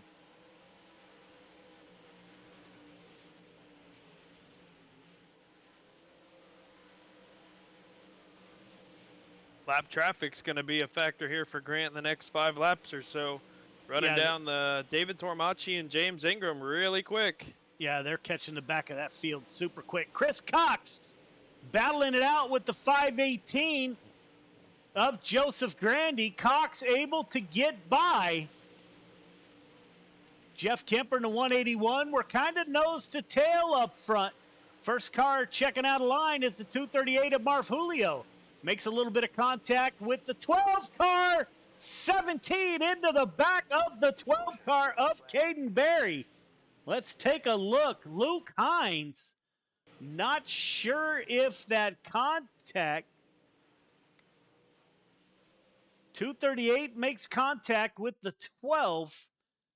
Not sure. Let's replay that a little bit here. 238 and the 12 make contact. The 17 just runs up on the 12. Not sure if the 12 had to check up after the contact or not, but there you have it.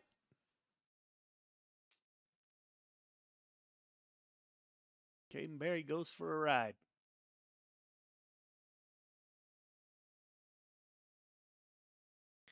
Negative. If that's something you guys want to see, please post in Discord this week for a vote.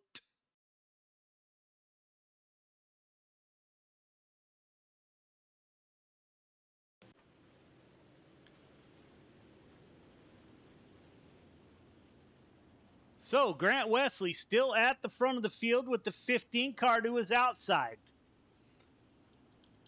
Grant Wesley asking if the leader got lane choice, and we do not do that yet. However, this league is run by recommendations from the drivers. So, man, if I'm in that 88, right now, I'm restarting all the way on the bottom where it's still nice and tacky, and just maybe he can get out on the 15 here to get to the top, because you know that's where he wants to go. Good restart, just as you said, Clayton. The 88 car gets a great restart, slides outside. Now Carter will go down low. Slide job coming. There's no room for it. Grant Wesley covers that spot. Teammates Cale Smith and Michael Carter make contact, and we got a pile up in the back.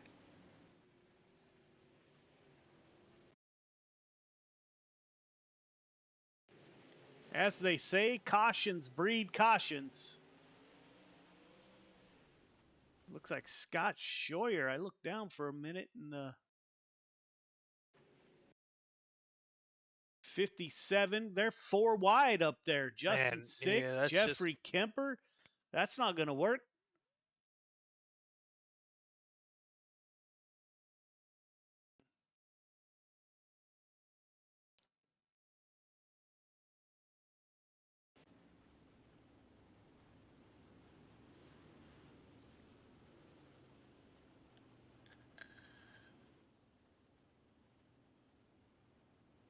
On lap 13 of 20 or 12 of 25. Grant Wesley, Chris Cox.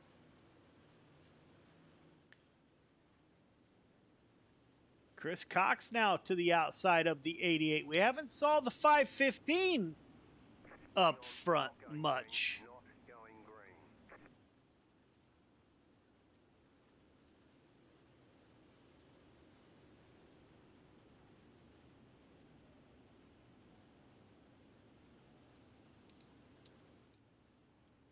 Driver out of Des Moines, Iowa, Chris Cox on the outside. Can he battle the 88 of Grant Wesley? CTM second row, Michael Carter and Cale Smith. Green flag is out. We are underway. Another good restart by the 88. Can he slide up and get on the high line where he wants to be? Yes, he will. Put Grant Wesley back to the lead. Michael Carter, he's going to give that bottom a go. As we have cars all over the track. 518 of Joseph Grandy battling it out. Rob Piper in the 92. Marv Julio cuts the track a little bit there, but is able to hold on to it. Samuel Bachman gets by. 181 of Jeffrey Kemper running the bottom side. Caden Berry trying to come back through the field. Saw the 12 car back there.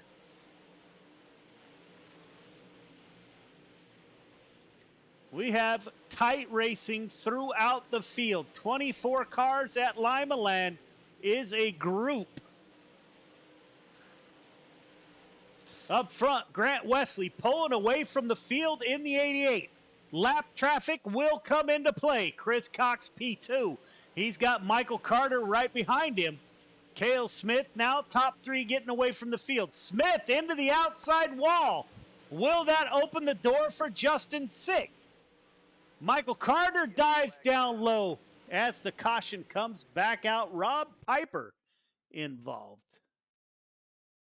Oh, 92 just gets loose off the top. Comes all the way down across the nose of Samuel Bachman there.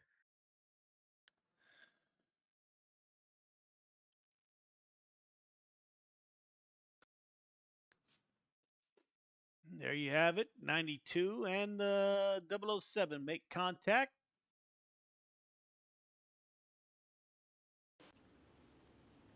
Grant Wesley does not like to see all these cautions. The 88 car has been really good on restarts. We're already on lap 19 of 25.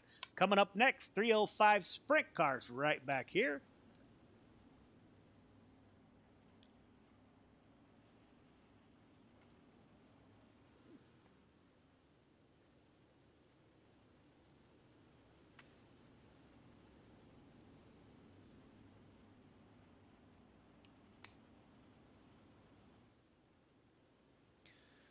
Pace truck is off, as is Grant Wesley. We are single file from here on out on restarts. Grant Wesley at the front of the field. Michael Carter, P2. Chris Cox is in P2. Michael Carter had the P2 position momentarily. Cale Smith, the first car on the outside, looking in. Scott Scheuer involved in an incident. 238 gets into the back of the 56. That's not sure if that's what started it. Shreves comes up in the 57, makes 22. contact. I've never seen colored parts come off a car. Huh. Grant Wesley at the front of the field.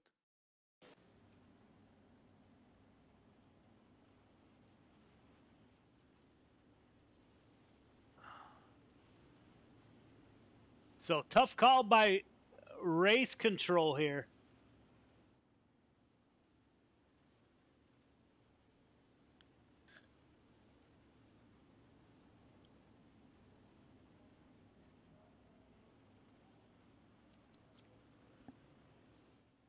Grant Wesley, Cox, Carter, your current podium drivers. Cale Smith, the first car on the outside, looking in. Michael Carter, P3. Cale Smith, P4. Justin Sick in the 015 in P number 4. As my board shuffles through the lineup once again. Joseph Grandy in the 518. Jeff Kemper in the 181. Caden Berry in the 12th. In P8.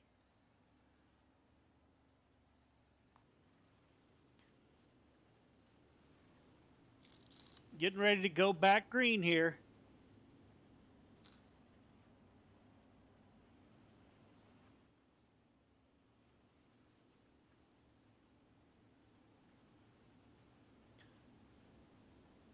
Extended caution. Hang on, we're not going green.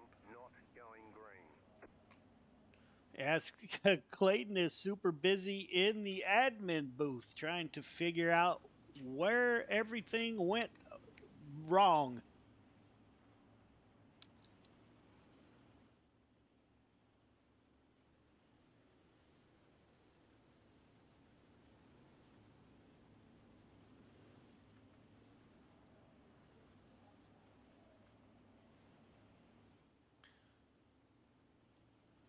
All reviews have been done on lap 20 of 25.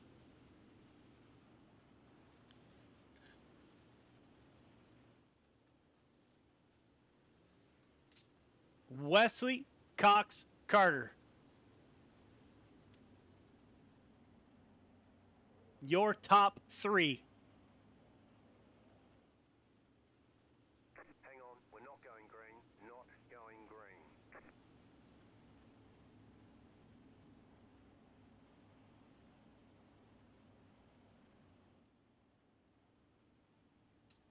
We are on extended caution as there were a lot of incidents.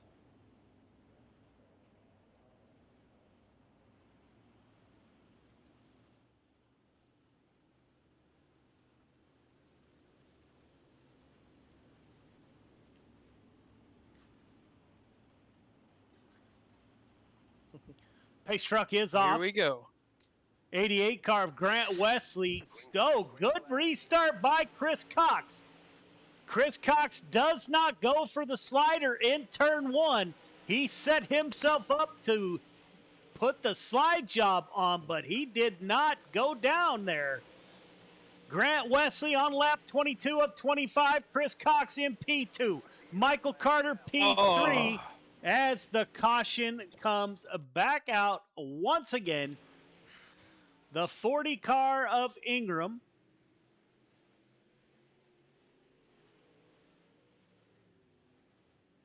Just goes around by himself. I'm not sure what happened there.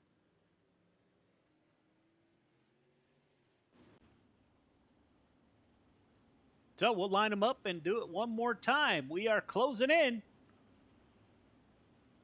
Oh, the 56 of Randy Shreves just Comes all the way up off the bottom to the middle portion of the track. Taps the left rear of the 40. The 40 car does save it, and then he hits the slick, spins himself, collects the 22.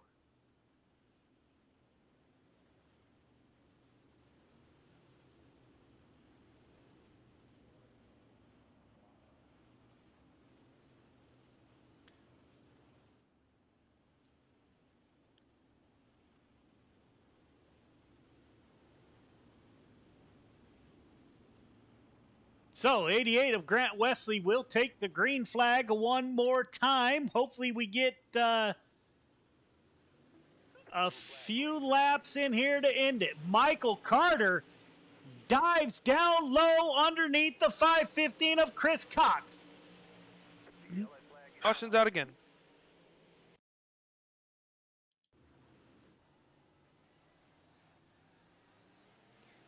Excuse me if you're out there listening. I may have cursed at that caution.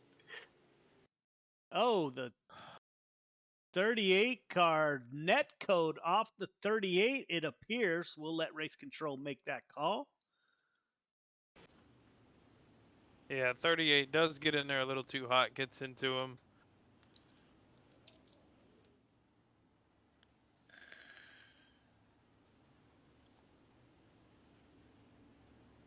So here we go. One last time.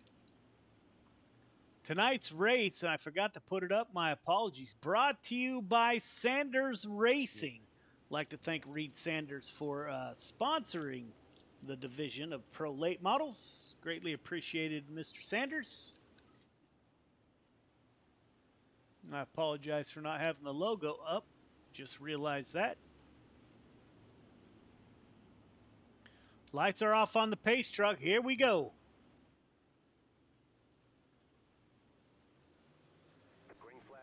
Good restart by the 88. What will Chris Cox do? Cox will stay in line.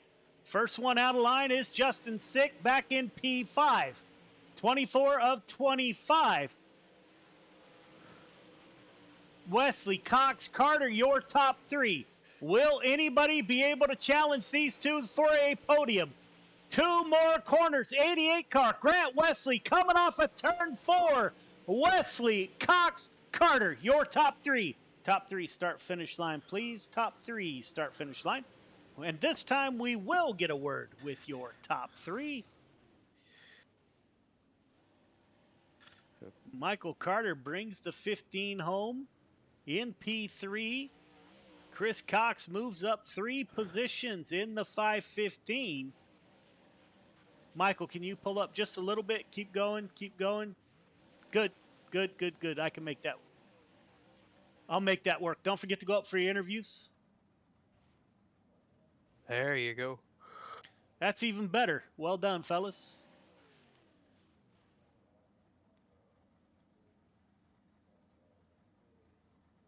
All right, don't forget your interviews. We will get a word with your top three here momentarily. Bring up third place podium finisher Michael Carter. Michael, it's Clayton in the booth. You got a copy? Yes, sir. Man, see you start second, drop back a position. Keep it on the podium though, man. Top looked treacherous. The bottom looked even worse. Caution filled race again here tonight. How'd you keep it up there in third, bring it home P3? Just riding around the top. I tried to make a couple moves there, and it's just so hard to pass here when the track slicks off like that. I mean, you got to be on the top side of the track, and tried to make a move there, and it didn't work. And me and my teammate got together there a little bit, and we lost second. And it's just part of it, man. I mean, you gotta make a move when you have a chance, and if it works, it works. If it don't, it don't. So it's kind of where we were at. Absolutely, man. Kept it up. Kept it clean for the most part. Right rear looks a little caved in from the high side and a little bit of contact with the teammate, like you mentioned. But overall, good run for you tonight. Who do you got to thank on that 15 car for bringing it home third? Always got to thank you guys here at Friday Night Lights. Joe does a great job. You do a great job. The elite, the admin and you do is fantabulous. And let's see here. Thank everybody at GY6RN, Dirt Track Bank. Everybody's got a part of this. Really appreciate it. I got to thank Randy Carter Painting, my dad. He's watching right now. Hey, Pop. CTM Motorsports, Cale Smith, Travis Anderson, and Redline Race Designs. Awesome, man. Well, congratulations. We're gonna see you in the sprint cars. Nah, I'm done for tonight. Alrighty, buddy. Well, you enjoy your weekend. We will see you next week. All right, Hopefully, we'll see you. talking to you again. Yes, sir. We'll see you. Chris Cox in the 515 moves up 3 positions from his start. Chris, this is Joe. You got me? Yeah, I do. Man, it's been a while since we seen that 515 on the podium. Good run by you tonight. What was the magic? Well, I started 5 more spots up than the last race. So that kind of helped. I knew if I got to Grant, I knew Grant was starting, first row in front of me or on the inside. So I knew once I got up to him, we'd be good.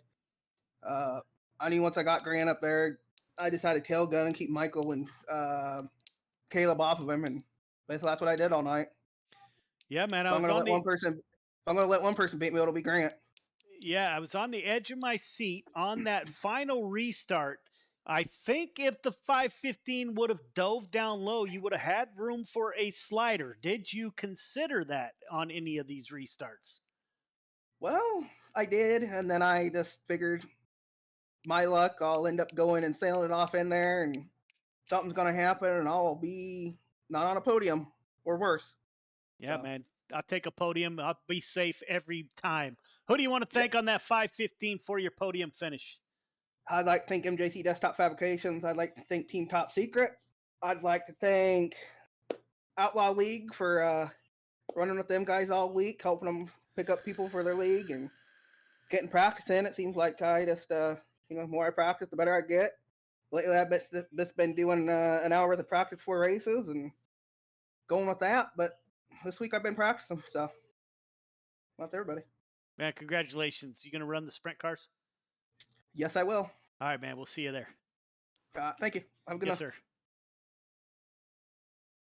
Bring up the one, the only, the Iceman, Grant Wesley himself. Grant, this is Clayton. You got me? Oh, yeah, I got you guys. Man, brother, seemed you got competition right on your tail tank, and you got competition 30 cars back. Never made a mistake. Kept it cool up front. Started on the pole, led all 30 and won it. Man, how'd you get it done? Well, I was just basically just trying to be smooth. The track was up top all night.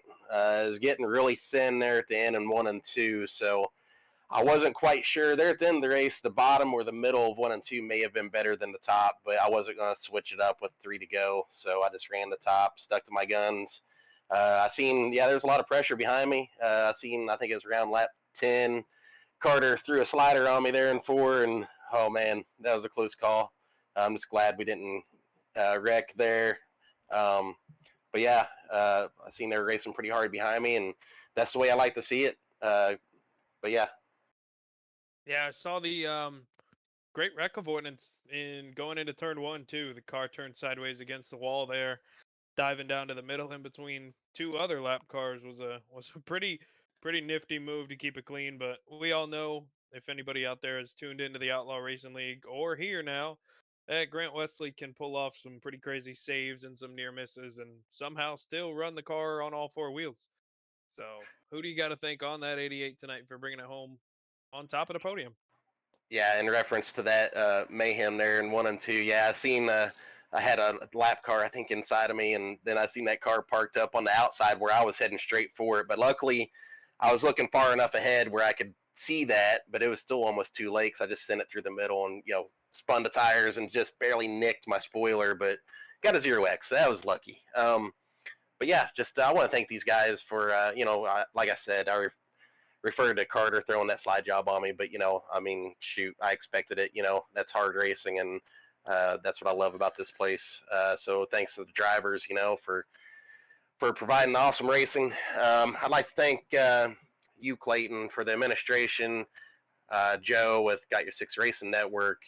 I'd like to thank Gears Unlimited, Dirt Track Bank, just all the sponsors, CFM, the guys doing the fast qualifier money. I'd like to thank them for that. I'd like to thank my friends and family for watching, and my girlfriend, Brittany. Well, congratulations on a win. Are we going to see you run the sprint cars? Not tonight. Alrighty, buddy. You hope you're getting to feeling better. I know you were battling a little bit of something going on earlier this week. Hope you're doing better, and we will see you Tuesday night over there at Outlaw. Yep, looking forward to Tuesdays. Alrighty, buddy. Enjoy your weekend. We'll holler at you. All right, later. All right, ladies and gentlemen, there you have it. We'll take a quick break. When we come back, we will be right back here at Lima Land with the 305 Sprint Car. Stay tuned. We'll be back.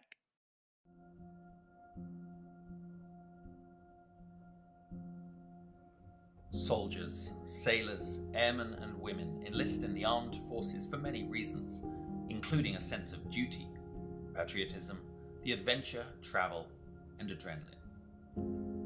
Many continue their military service because they discover a brother and sisterhood, an identity, a team. When service members are injured or wounded and can no longer perform their military duties, they quickly find themselves removed from their team, no longer serving the purpose for which they trained. I came back from Afghanistan in 2013, and it was kind of a trial and error of finding out, after the military, what's next in life. Being forced to leave a military career filled with purpose and pride can be challenging. Some challenges may leave lasting scars. An illness, wound, or injury can make anyone question their worth and sense of belonging after military service. 35 years in the Army, and I needed something to transition into. And so from that transition came an idea, and the idea was this. Even though a military career may be coming to an end, or already ended, recovery can occur in the most unexpected places with unforeseen opportunities. Recovery, whether physical or mental, has no defined beginning or ending. It may last a lifetime. For me, one of the biggest surprises that I found out going through it was that it's not like the flu where, you get sick and then you get better. You're never cured. And that's so frustrating. It's so hard to tell someone that. And it's so easy to slip back. And every single time you have to find a new way to fight it, it's a different monster every time you battle it. This can feel daunting to a warrior who is suddenly forced to leave everything they know, trust, and love, finding themselves at the beginning of an unknown and possibly frightening new journey. Welcome to the world of motorsports. We're in the right place at the right time in our lives to be able to take these guys that are wounded and put them in front of people that can actually show them that there is a camaraderie, there's a brotherhood within the motorsports industry, that there is potential for career opportunities for them if they have the skill set. Motorsports offers an opportunity to regain that sense of identity within a safe, fast-paced team environment, providing a renewed sense of purpose. It has many facets, all created by teams working together for success on the track. Like in the military, in motorsports the goal is in accomplishing the mission, winning as a team, collectively celebrating the successes and supporting teammates through the losses. Through motorsport opportunities, Operation Motorsport assists medically transitioning service members and veterans with discovering new ways of achieving a renewed sense of hope, purpose, and pride. Besides the basic brake changing, oil changing, tire rotation, I've actually learned how to assemble and disassemble some engine parts, change some axles, do some alignments and stuff. So give it a try. You never know. This was nothing that I expected. I did not expect to be fully suited, jumping over a wall while cars are going 100 and something miles an hour. From motors to media, tires to tickets, and hot laps to hospitality.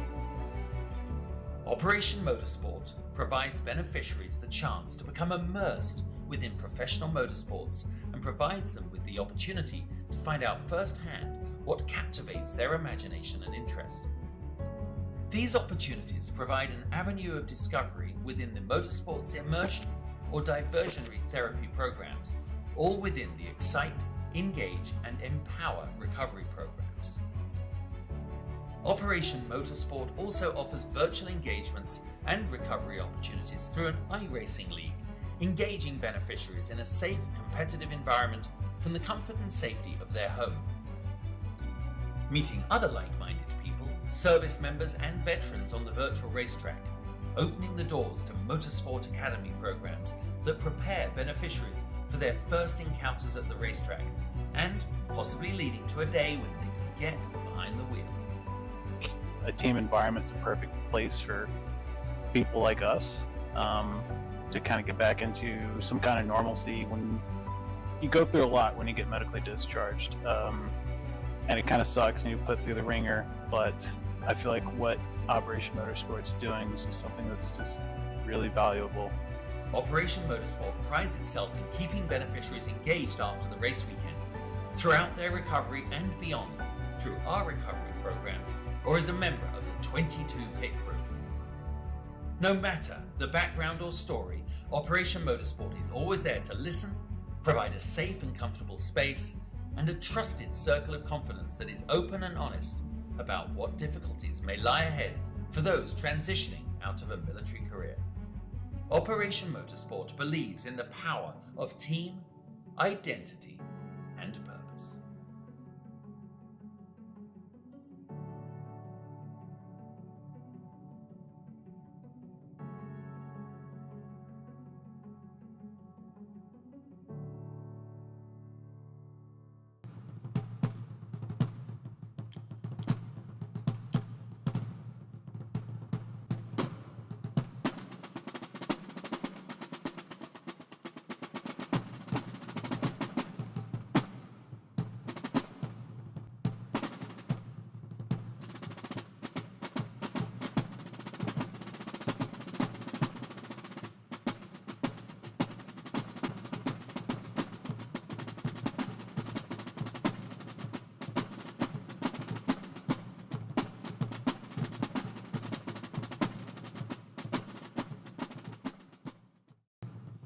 Welcome back, ladies and gentlemen. We are back at Lima Land in the 305 Sprint cars, getting ready to do battle, heat races, and a 30-lap feature. 19 cars in the field, so we will see. We'll call the cars off the track here in just a couple of minutes. Caden Berry at the top of the board with an 11.883. Tonight's Quick Time Award is going to be brought to you by Chatham Motorsports. I'd like to thank Gavin Chatham and Chatham Motorsports for coming on board and sponsoring the Quick Time Award. $10 will go to the driver with the quickest qualifying time. That is cumulative throughout the season and will be paid in week 13. Matt Grimm out on track in the 91 Wyobe ride. Third quick so far. Anthony Marfulio in the 238, running down low as he typically does. Jeff Kemper just entering the server.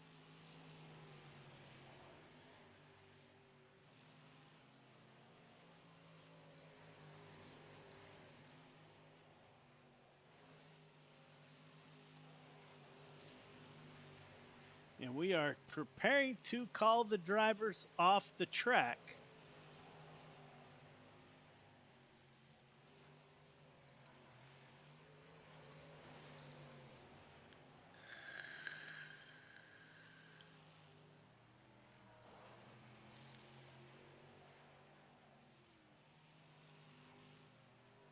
Hearing a lot of updates have messed up drivers' monitors and sound.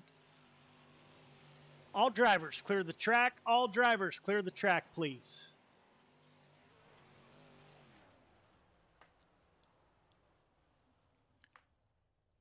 All right, drivers, welcome to the 305 Sprint Car Race brought to you by A&J Custom Creations.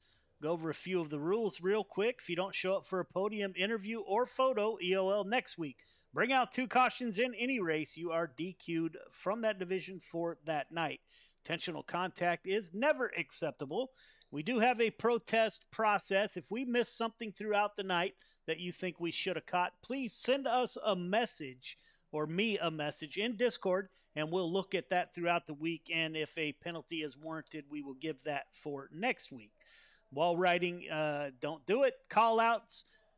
We have to end the call-outs. If you get in a wreck, I get it. Your drivers, it gets a little heated. please take the time to cool off before you send out a message or talk over the radio. Callouts will lead to a suspension. Race comms are for communication to race control only. Clayton and I were actually talking. We used to mute microphones, and we're getting close to where we may have to go back to that. The race comms is for communication with race control only. It's not to talk to other drivers. It's not for any other purpose. If your car's blinking, first time you'll be given a warning. Second time, EOL. Third time, you will be asked to park it for the night. Incident points do count against your overall total for the night. So the more incidents, the less points you gain for the night. The field is frozen once a caution does come out, so please back off the throttle, coast to a stop. You're not going to improve your position once that caution comes out. The only thing you're going to do is ruin your car or someone else's.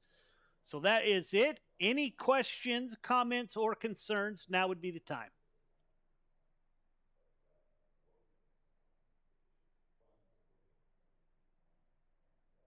All right, fellas, none heard. I wish you all the best of luck, and let's get underway.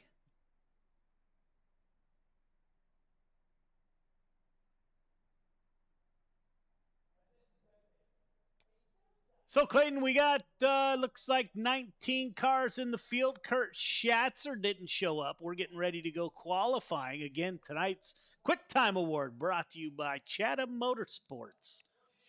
Waiting for the first car to come out on the track. We will follow along. Anthony Marfulio in the 238, driver out of New Hampshire, will be the first car out of the pits. Anthony drives a car in real life. I don't know if it's a midget or a version of a smaller sprint car, but he does drive in real life. 238 out on track. Joseph Grandy in the 518 out on track in the 518. Chase Dino in it with us in the 320 machine. Rick Gibson in the 38, Navy driver. Anthony Marfulio top of the board. That didn't last long. Joseph Grandy, 11.997 for Grandy. Caden Berry out on track. Ken Berry, fourth quick, 12.162. So far, Grandy, the only one to break that 12-second barrier. Ryan Stillwell in the 09, Animal Racing driver. Caden Berry, top of the board, 11.963 for Berry. Kurt Schatzer in the 18, my teammate in the dirt track bank ride. See how Schatzer times in here. Jeffrey Kemper up to 6th quick. Matt Grimm, top of the board, 11.944 for Matt Grimm. The 91 shuts it down. Matthew Seymour in the 03 with us. He's currently 16th quick with a 12.481, his best time. Randy Shreves in the 56, 10th quick for Shreves, 12.161. Let's see if he can do better on his second lap. 57 car of Scott Shreves, top of the board, 11.878 for Shreves, knocking Grimm down to P2. Scheuer out on track. He is the last car to qualify. 11th quick for Scott on his first lap. 12.206 for Scheuer on his first lap. Coming off at turn 4. A little bit slower. 12.206 for Scott Scheuer.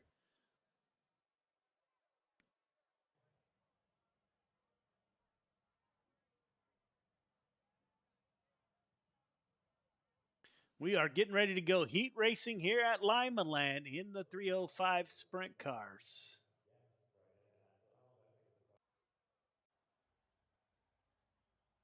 Heat one to the grid, please. Shrewsbury on the front row. Hines, Schatzer in row 2. Kemper Scheuer in 3. Coggs, Stillwell in 4. Seymour Tormachi in row number 5. All right, leader, 1.5 car length behind the pace truck. Please, everybody else, once you get the one to go, tighten it up. Half car length between yourself, the car in front of you. Start is on leader. Do not jump the start. Do not pass before the start-finish line. Like to congratulate the 56 car Randy Shreves with the Chatham Motorsports Quick Time tonight. Congratulations, Randy. $10 to your account, sir. Everyone heading to the feature. Got 8 laps to get it done. Race hard, race clean. Good luck.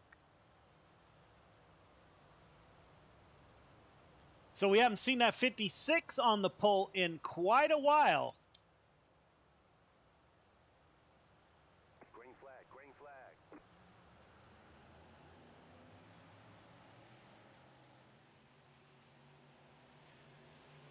Randy Shreves to the lead. Caden Berry dives down low in the 12 car. Slide job by the youngster. Put Caden Berry to the lead in the heat number 1. Randy Shreves going to return the favor. 56 car down low. Caden Berry up high. Side by side coming off at turn 4. Berry, Shreves side by side on lap 3 of 8. Kurt Schatzer in 3rd place trying to reel in the top 2.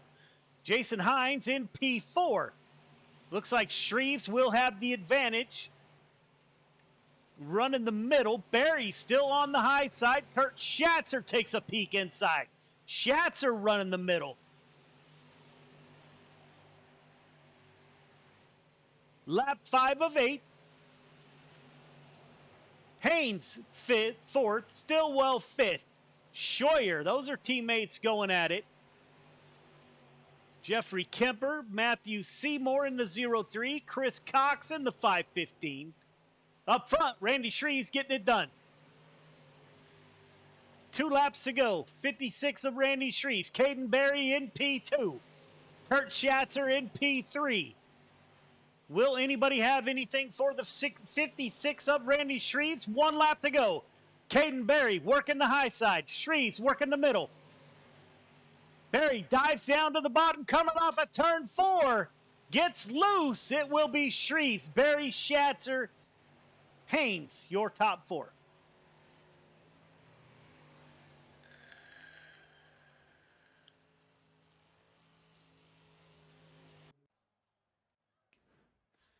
Heat 2 to the grid. Heat 2 to the grid, please. Grimm and Grandy on the front row. Miller, Derek P. in row 2. Donald Ingram, Rick Gibson in 3. Anthony Marfulio, Steve Miller in 4. Chase Dino rounds out your field of 9 drivers.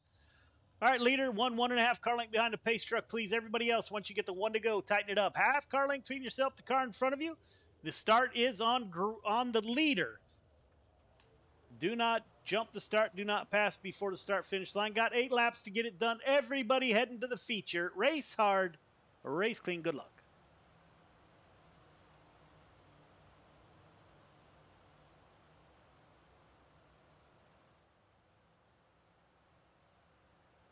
Green flag, green flag.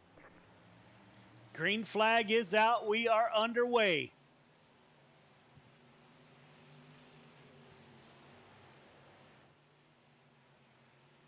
Matt Grimm, the YOB driver at the point.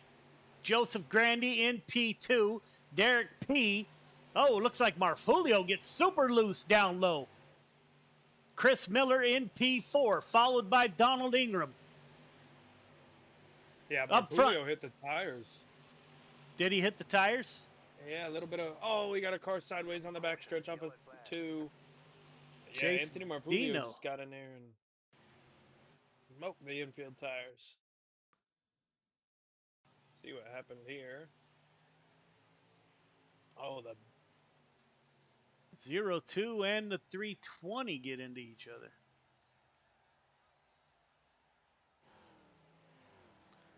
Matt Grimm at the top of the board. YOB Racing has spent more time in victory lane than anybody so far this season. Matt Grimm keeping that streak alive.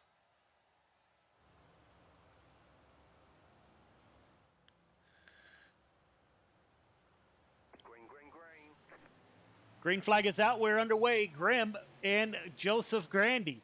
We saw Grandy starting to close in on Grimm. Let's go on board with Grandy. Both those cars running the low line. Or run the middle, I guess. Grandy staying right with Poles alongside the 91. Grandy cannot get it to stick. Derek P in P3. Chris Miller, somebody into the outside wall. That is the 38 of Rick Gibson. Up front, Grimm still battling it out on lap 7 of 8. Grandy to the rear tail tank of the 91. Will Grandy press his luck and go for a late race pass? Both drivers liking the bottom. Grandy sneaks underneath, makes contact. Grimm, Grandy, Derek P, and Rick Gibson, your top 4.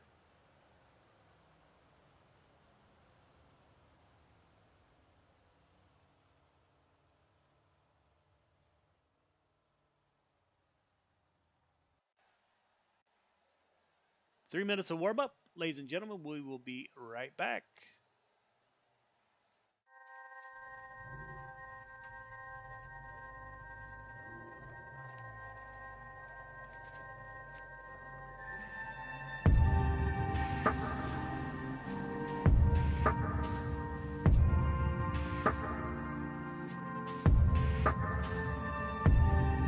Our biggest thing is getting the word out, awareness of Mission 22, the struggle as it is to fight PTSD and suicide.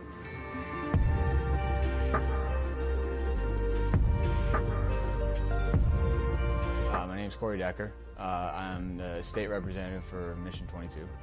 This year's been great. We got a bunch of great guys that have gotten together and decided to create this rally. The word's getting out, and it's turning into quite an event where we can actually help a lot of veterans.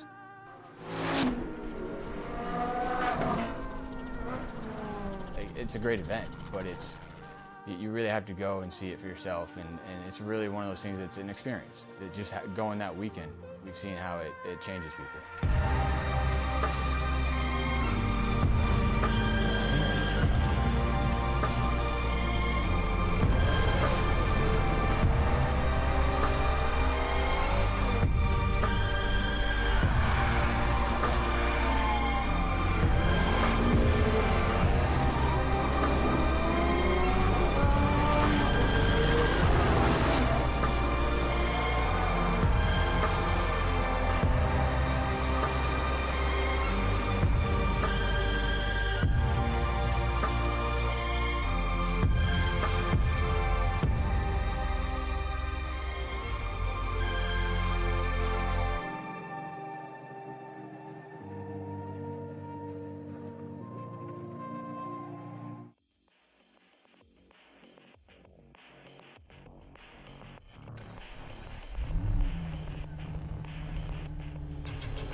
Welcome back, ladies and gentlemen. We are preparing for your 30-lap feature event in the 305 Sprint Cars for your nightcap.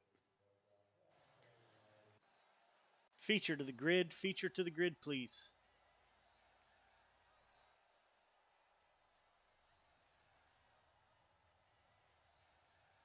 Shreves, Grimm on the front row, Barry Grandy row 2, Schatzer, Derek P in row number 3. Haynes, Gibson in 4. Stillwell, Ingram in 5. Scheuer, Miller in 6. Kemper, Marfulio in 7. Seymour, Miller in 8. Cox, Dino in 9. And David Tormachi rounds out your field of 19 drivers. All right, leader, 1.5 car length behind the pace truck. Everybody else, once you get the one to go, tighten it up. Half car length between yourself, the car in front of you. The start is on leader. Everyone else, do not jump the start. Do not pass before the start-finish line. Got 30 laps to get it done, so be patient. Race hard, race clean. Good luck. What do you got? I'm going with the 91. My turn to pick. I think he's back and back for good. I think the 56 and Randy Shreves. Randy Shreves starting on the pole, so we will see who takes the victory here.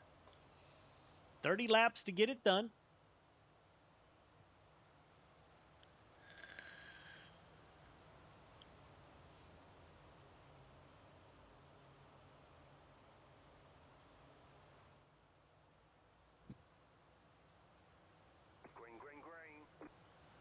Green flag is out. We are underway. Shreves on the bottom, Matt Grimm on the high side. Shreves will come off a turn 2 with the lead.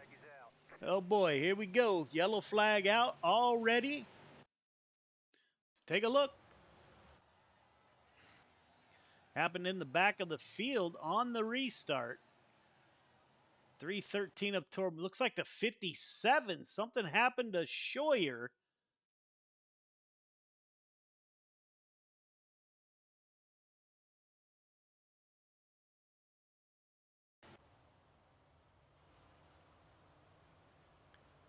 Randy Shreves at the front of the field. On lap 2. My brother, I hope that is not a sign. Yeah, I don't want to see it. I am starving. I want to watch a good race. There's no such thing as a good race full of cautions. I want these guys to be able to dash it out on track, not have to worry about caution flags and pacing around all night long. Hopefully these guys can settle in and put on a great show like I know they can.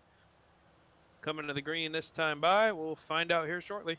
Single file should help. Randy Shreves, Grimm, Barry, Grandy, and Schatzer, your top 5. Restart is on leader. Good restart by Randy Shreves.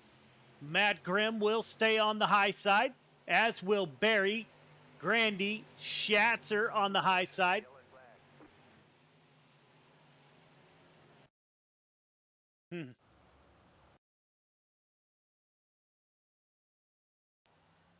Looks like Anthony Marfulio involved in an incident here. Just gets into the infield tire. 238 to the back of the field.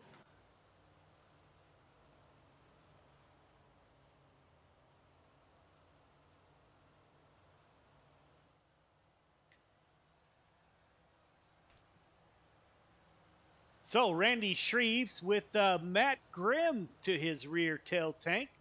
Caden Barry, Joseph Grandy, Kurt Schatzer, still your top 5. Tonight's race brought to you by A&J Custom Creations. If you need any trophies made, any lighted trophies, make sure you reach out to A&J Custom Creations.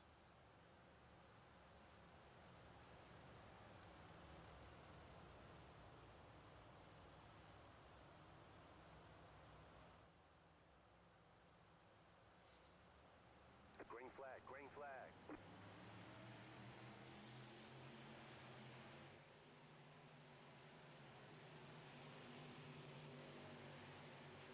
Randy Shreves at the front of the field. Matt Grimm in P2, Caden Barry P3. Joseph Grandy in P4. Everybody knows to tell.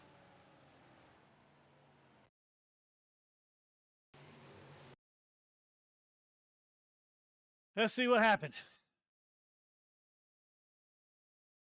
0-3 on the high side. Chris Cox in the 515. Rex in front of him. That's the 38 and the 0-9. Teammates get tangled up on the high side. 0-2 into the 0-3.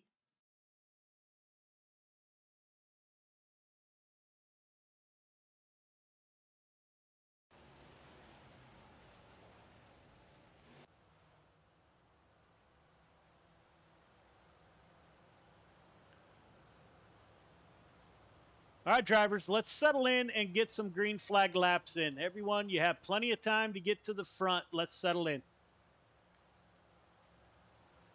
Randy Shreve still at the front of the field.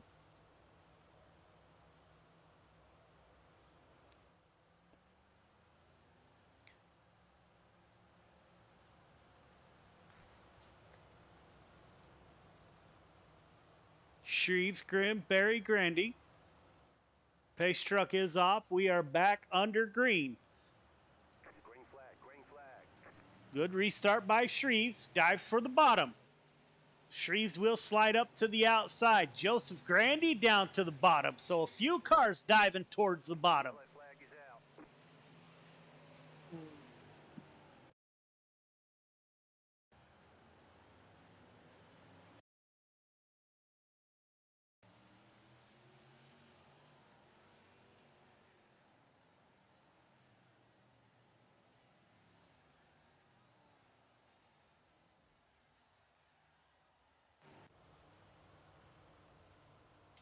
I don't even know what to say. Yeah, I'm about to implement a pretty severe wall rule. Randy Shreves, Grimm, Barry, Grandy, Schatzer. We have only made it 5 laps of 30.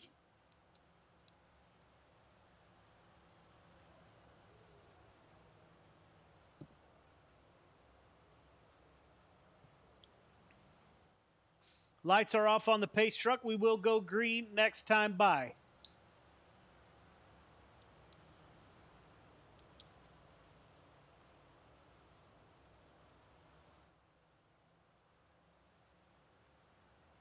Good restart by Shreves.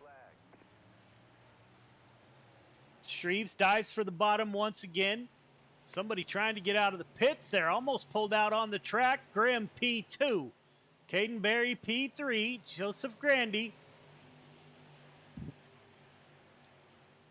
Derek P. Caution, yellow flag.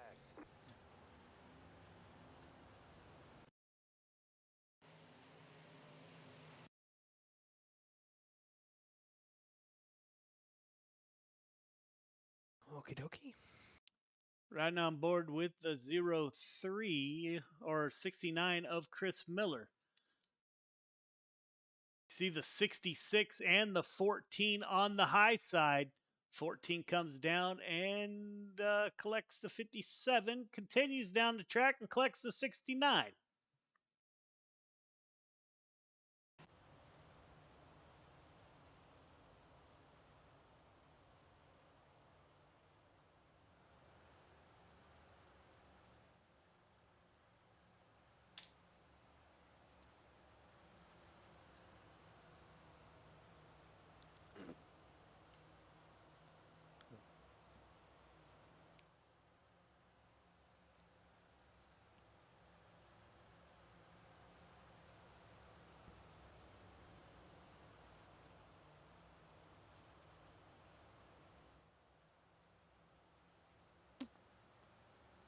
Green flag, green flag. Green flag is out. We're back underway.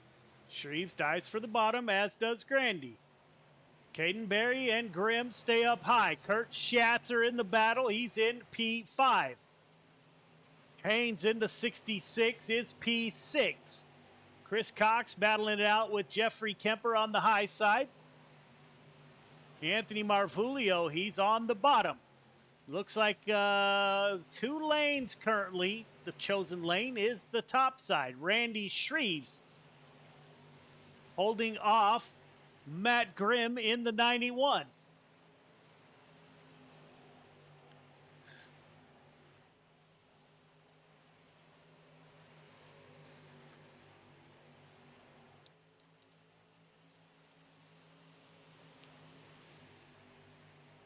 Caden Berry in P3. Joseph Grandy, top 2, starting to pull away from the field. Grimm dives for the bottom in the 91. Crossover coming from Randy Shreves. Shreves able to hold on to the top position. 91 into the fence. Still pulls up to the rear tail tank of Randy Shreves. Shreves running a little bit lower. He will surrender the top to the 91 of Matt Grimm.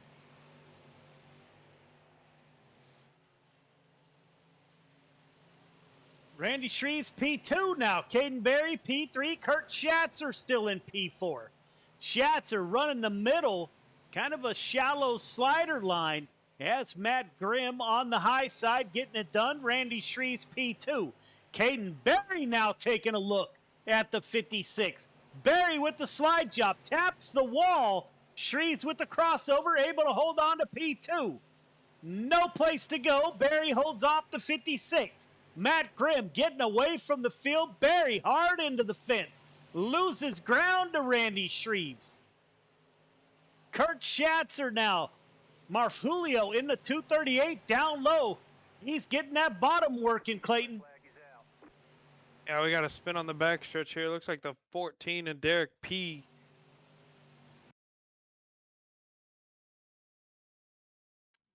Oh yeah, 0-3. Matthew Seymour just comes up into him.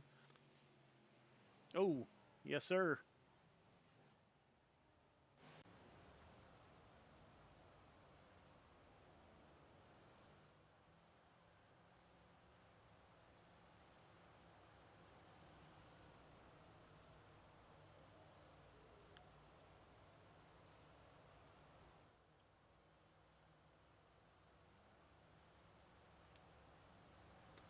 Drivers are getting a warning. Those of you out there tuning in that don't know, there is a glitch with iRacing. Supposedly, if you ride along the wall, it gives the car an actual advantage. It gets faster, not slower. Now, supposedly, iRacing fixed that with a damage model update, but I'm not sure how well that did. We're on lap 19 up 30.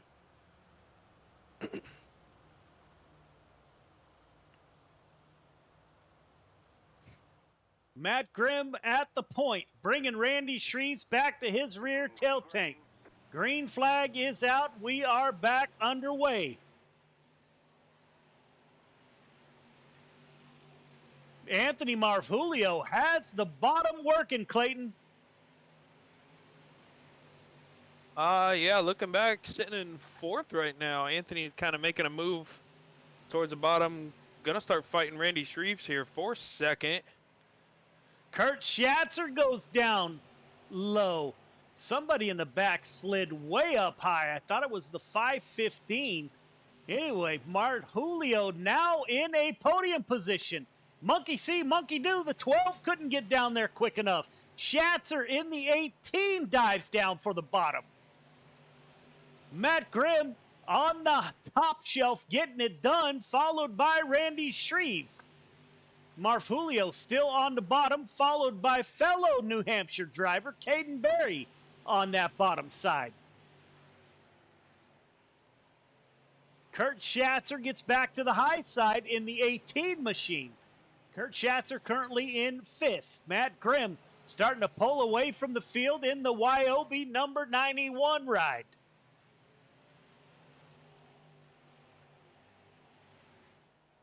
Oh, hard into the wall. We will see if that damage does anything to the 91. He's able to hold on lap 26 of 30. Grimm, Marfulio now. Randy Shreves battling it out. Caden Berry, the first car on the outside, looking in at a podium. Lap 27 of 30.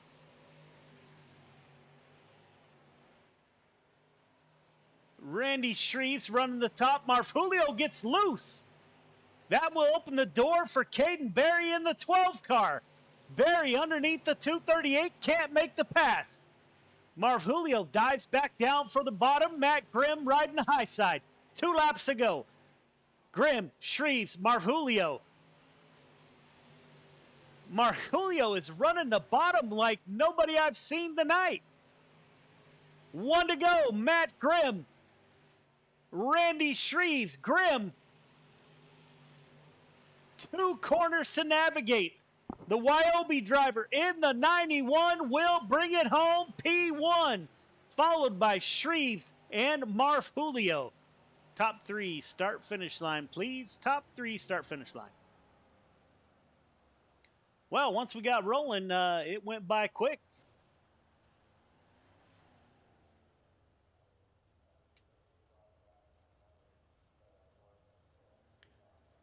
All right, fellas, don't forget to go up for your interviews. Chris Cox getting his front end to hit 515 in the podium shot there.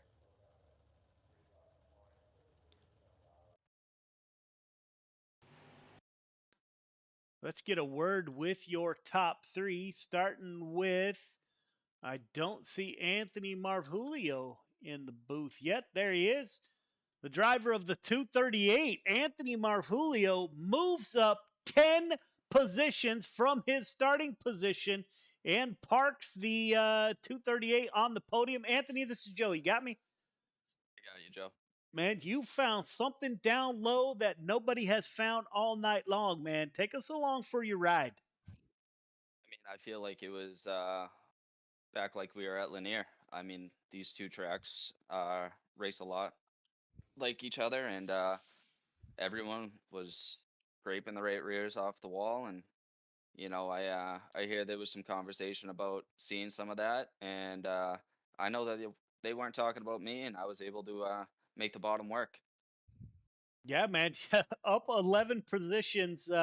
It's great to see that 238 back on the podium, my friend. Who do you want to thank for your drive to a podium finish?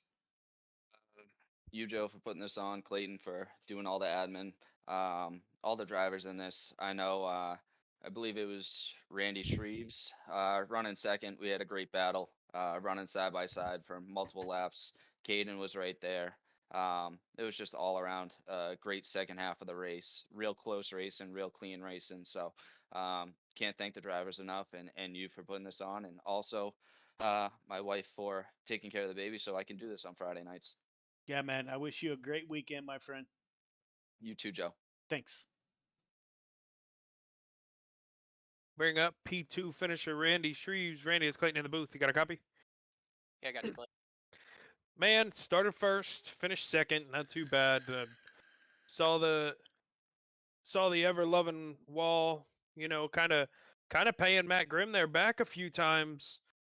Did you think you were gonna have a chance to get around that 91 for the win? I don't know. With this track, it's just I don't know.